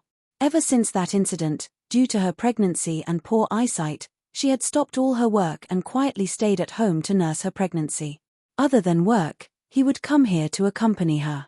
Staying by her side, no matter how irritable his heart was, it would instantly calm down and soothe him. As she watered the flowers, Yun Shusha asked curiously, You seem to be very free recently. Didn't you take on any jobs? Hua Jin said matter-of-factly, Of course. I've accepted quite a few jobs. I can't tell. Yun Shusha put down the watering can and stood up. She turned around and groped with her hands, trying to sit down. Hua Jin immediately helped her sit down. Since you said that you've accepted so many jobs, why do I feel that you don't seem to be busy when you keep coming here for no reason? Hua Jin said unhappily, Isn't that just to spend more time with you? Other than work, I spend the rest of my time here. This villa was huge and had many empty rooms. Mu Yaja had specially arranged a room for Hua Jin to stay here. After all, he also had a lot of work to do. He felt more at ease letting Hua Jin spend more time with her. At first, Hua Jin felt a little awkward. He felt that he wasn't staying here like a third wheel. However, Yun Shusha also said that he should stay here peacefully and treat them as a family. Chapter 2947. Only then did Hua Jin feel less burdened.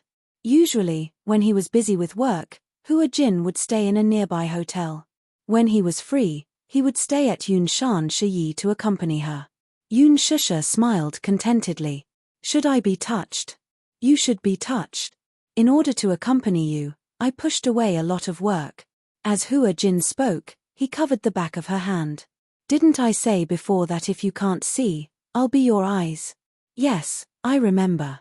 Yun Shusha paused. That's good too. After all, if you take on too much work, your body won't be able to take it. Hua Jin snorted aggrievedly. I still have to take care of work. If I don't earn money, who's going to support me? Yun Shusha deliberately teased him. I'll support you. No way. You're still relying on brother-in-law to support you. Moreover, you're a man, not a gigolo who lives off a woman. I don't want to rely on a woman to support me, Hua Jin said. Yun Shusha smiled and changed the topic. Suddenly, she asked, Where did you go today? Hua Jin was stunned. He didn't intend to hide it and said slowly, I went to the hospital today. The hospital? Yun Shusha was nervous. Why did you go to the hospital? Are you feeling unwell? No. I just went to visit a child. A child? Yes. Hua Jin paused and pondered for a moment. Then, he asked slowly, Did brother-in-law mention the name Jing Yang to you? Jing Yang? Yun Shusha looked confused. No. Did you know? When Qin Ju was tidying up Jiyu Xingza's belongings, he found out that senior Jiyu Xingza had filled in the volunteer form for organ donation when he was alive. Jing Yang received Jiyu Xingza's cornea as a donor and went through the surgery successfully. I saw this little guy today. He's very beautiful and has recovered well, especially his big eyes. They're so beautiful. The smile on Yoon Shusha's face froze, and her eyes couldn't help but blank out.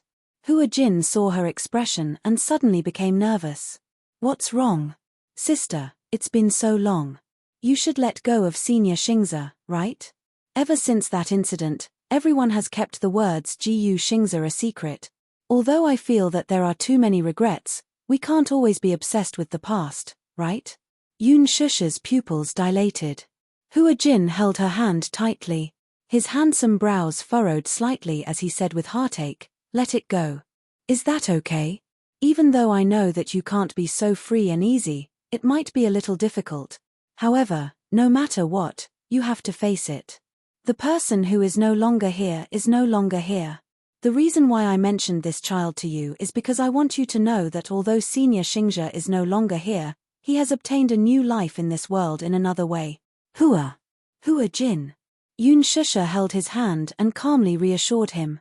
"Don't worry, I won't make you guys worry like I used to." Upon hearing this, Hua Jin was still skeptical. Really? Chapter 2948. Sister. The more Hua Jin looked at her, the more his heart ached for her. He hugged her tightly and said with a sobbing tone, "Senior Xingzi's death is really not your responsibility. Don't torture yourself, and don't live in guilt. I think that if you truly love someone and give up for love, you will definitely not ask for anything in return. Gu Xingzi treats you well out of his own accord, and he has no regret. He treats you like his life, so he definitely wants you to be well. I understand." Yoon Shusha hugged his shoulders gently and choked, "I understand. So, I'll be well. Hua Jin wiped her tears away, but heard her say, "I want to see that child."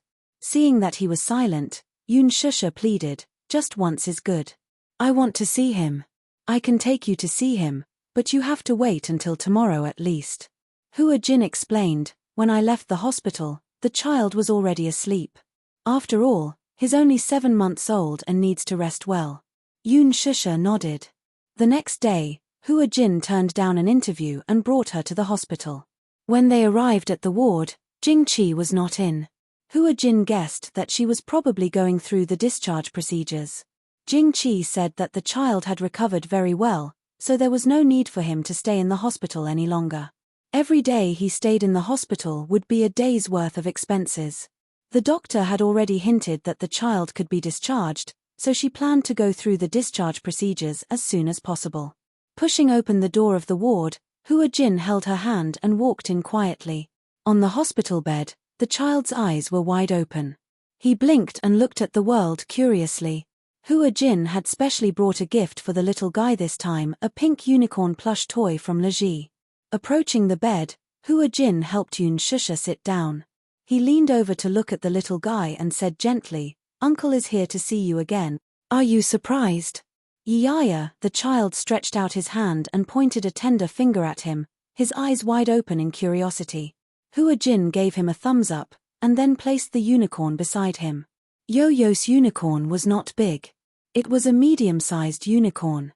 Based on Yo-Yo's height, she could hold it with one hand. However, the little guy was only 7 months old after all. When he opened his arms, he happened to be hugged tightly. It could be seen that the little guy especially liked this furry toy. He hugged it and rolled around on the bed. The 7-month-old child had already learned to crawl around on the bed and was especially good at tormenting himself. Yoon Shusha could not see. She could only hear a series of bell-like laughter coming from the bed. It was extremely pleasing to the ear. The crisp laughter was like the clear spring of a mountain stream, but also like the sound of wind chimes. When she heard this, she couldn't help but smile. Jing Qi finished the discharge procedures and walked into the ward.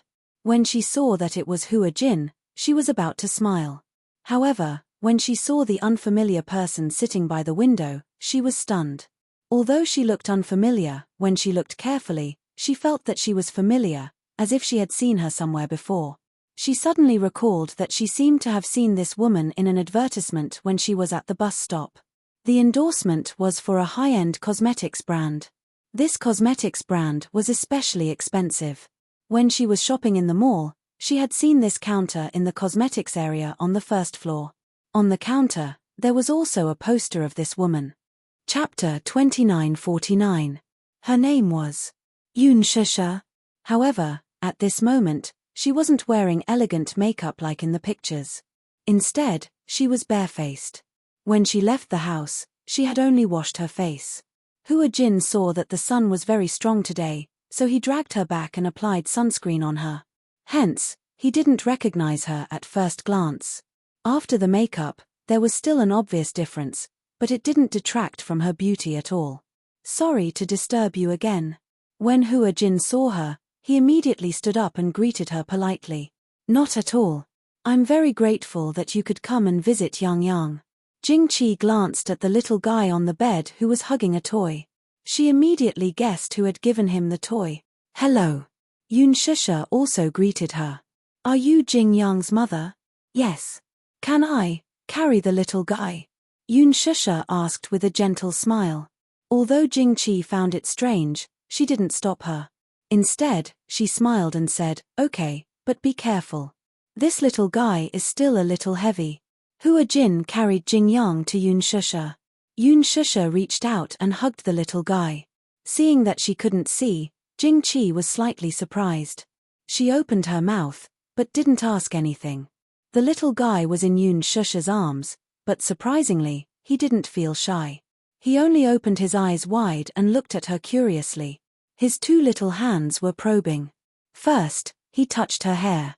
Then, his big eyes were attracted by the necklace on Yoon Shusha's neck, so he reached out to grab it. The child was small and didn't know what to do. He was a little strong. When Jing Qi saw this, she rebuked, Yang Yang, be good. Don't move. Yoon Shusha immediately said, it's okay. She couldn't help but feel a little regretful. Because she couldn't see, she couldn't take a good look at the child in front of her. However, hugging the soft little cub, it was as if she had returned to a few years ago when Yo-Yo was just born. His body was also small and soft, as if he was made of water or glutinous rice balls.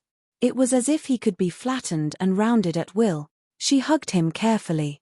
Although she was a little unfamiliar with the way she carried the child, she was professional enough. One look and one could tell that she had been a mother. The little fellow became even more intimate with her. It felt so comfortable being hugged by her. Its pair of eyes were curved like crescent moons as it giggled and babbled. Who knew what it was talking about? Hua Jin replied, the operation went very smoothly. There were no signs of rejection. The little guy's eyes are especially beautiful. When he grows up, he should be as handsome as me. Shameless. She retorted, he'll definitely be more handsome than you. Sister, you're so biased. My face is praised by my fans as the most beautiful woman in the world. You're a little fresh meat now, but in a few years, won't you also become old cured meat? No matter how beautiful you are, you'll still get old. As she spoke, she ruffled his silky hair and smiled. This little guy is so tender that I can squeeze water out of him. Jing Qi asked carefully, are you friends with Mr. Jiu Xingze? Yoon Shusha smiled, but it was a little bitter. Yes. Chapter 2950. Yoon Shusha said, I'm not a big star. I only entered this industry because of my love for performing. Jing Qi could not help but feel a little touched. She had heard that big stars were very good at acting like big shots and putting on airs. After all, they had always been under the spotlight. The love of their fans, the flowers and applause, and their annual income was tens of millions. Even Jiu Xingze's annual income was in the hundreds of millions. Therefore, these big stars were definitely superior to others. Therefore, when she first saw Yoon Shusha, Jing Qi could not help but feel a little uneasy and at a loss. At the same time, she felt a little inferior and looked up to her. However, Yoon Shusha's easygoing nature surprised and touched her. She did not put on airs at all. When she said that she was not a big star, she was definitely not hypocritical. Deep down, she thought that she was just an ordinary person. You're different from other celebrities. Jing Qi smiled. You're so famous, but you don't put on airs when you talk to me. As she spoke, she walked over and asked with concern, I wanted to ask just now. Your eyes. Are they injured? I think you can't see anything. Yoon Shusha said calmly, yes. My eyes are a little injured and I can't see anything. Is that so? Jingqi furrowed her brows in confusion. She was meticulous and seemed to have thought of something. She asked strangely, "Aren't you Jiyu Xingza's friend?" Then, when he donated his cornea back then, you could have accepted his cornea as a donor for the transplant. Yun Shusha did not say anything. Jingqi could not help but ask sensitively, "Am I being nosy? I'm sorry. I'm a boorish person and I don't know how to talk.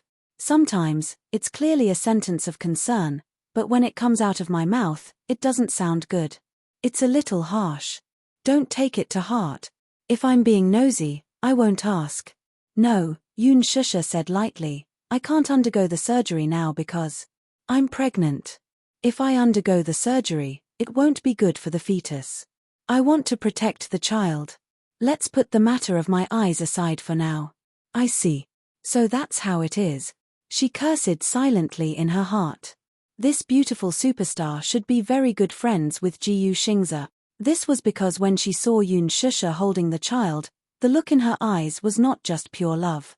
Instead, it was a kind of pity, pain, and even longing. She clearly couldn't see, but her gaze seemed to be able to see something through the child. Yun Shusha lovingly hugged Jingyang in her arms, but Jingqi knew in her heart that the longing and heartache on her face was not because of her love for the child. She didn't understand if this was a disguised form of entrusting. She placed her longing for Jiyu Xingza on this child. Jingqi came back to her senses and said with a smile, "Congratulations. You're going to be a mother." Yun Shusha smiled. "Thank you." She suddenly turned her head and gently stroked the little fellow's face. Her eyes inevitably revealed some regret. "What a pity. I can't see. Otherwise, I could have taken a good look at what the little fellow looks like. In the future, when your eyes recover and the little fellow grows up, I'll definitely hold his hand and show him to you so that you can have a good look." Chapter 2951. Yun Shusha smiled when she heard that. "Well, that's good too." Jingqi added, "Although cornea donors are hard to find, you're different from us. If you have a wide network, you'll have many channels to obtain cornea donors." Yun Shusha only nodded but didn't say anything. In fact, for the former Mu Yaja, the Mu Corporation had so many medical industries under its name. It could be said that it controlled a wide range of resources. But it was different now. After Mu Yaja left, the Mu Corporation completely removed him from the Mu family. What did that mean? Even his name wasn't on the family tree. Therefore, most of the Mu Corporation's medical resources were still in the hands of the Mu Corporation. The Shengyu Corporation was a financial consortium and real estate company. Recently, it had made a bold move into the internet industry and established internet technology. However, the only thing that he was concerned about was the Mu Corporation's medical industry. Mu Yaja had always been ambitious and coveted the Mu Corporation's medical industry. He wanted to annex it and take it for himself. However, this was not something that could be done in a short period of time. However, Yun Shusha was optimistic about regaining her sight. No matter what, she would live well. After leaving the hospital, Hua Jin helped Yun Shusha into the car. It was not until they got into the car that Hua Jin heaved a sigh of relief. "Why are you sighing?" Yun Shusha laughed at him. Hua Jin muttered, "Fortunately, the scene I imagined didn't happen." "What scene?" Hua Jin said awkwardly, "To tell you the truth, I thought that when I brought you to the hospital and imagined you hugging the child, you'd definitely burst into tears. You'd cry so hard that you'd be out of breath and the world would turn dark again." Yun Shusha's lips twitched. "Am I that pretentious?" Hua Jin glanced at her from the corner of his eyes as if he was silently teasing her. Yun Shusha retorted, "I'm not that weak." "Why not?" Hua Jin said aggrievedly, "You don't know this, but at that time, because of Xingzhe, you didn't have any appetite and couldn't sleep. You felt empty as if your soul had left your body. Qin Ju brought over the videotape that Xingzhe had recorded before he was born. Brother-in-law had only just started playing it, and you were already crying like a broken dam. You don't know that when he sees you cry, even the Gongjie secretly wipes his eyes." "Mr. Gongjie?" Yun Shusha's face twitched again. "What is this? Why do you call him that?" "That's because he looks so fierce. I feel that if I call him by his name, he will be angry, so I always call him Lord Gongjie." Yoon Shusha couldn't help but imagine that Gong Jie had his hands on his hips and looked arrogant. She couldn't help but cover her mouth and laugh. Hua Jin grumbled.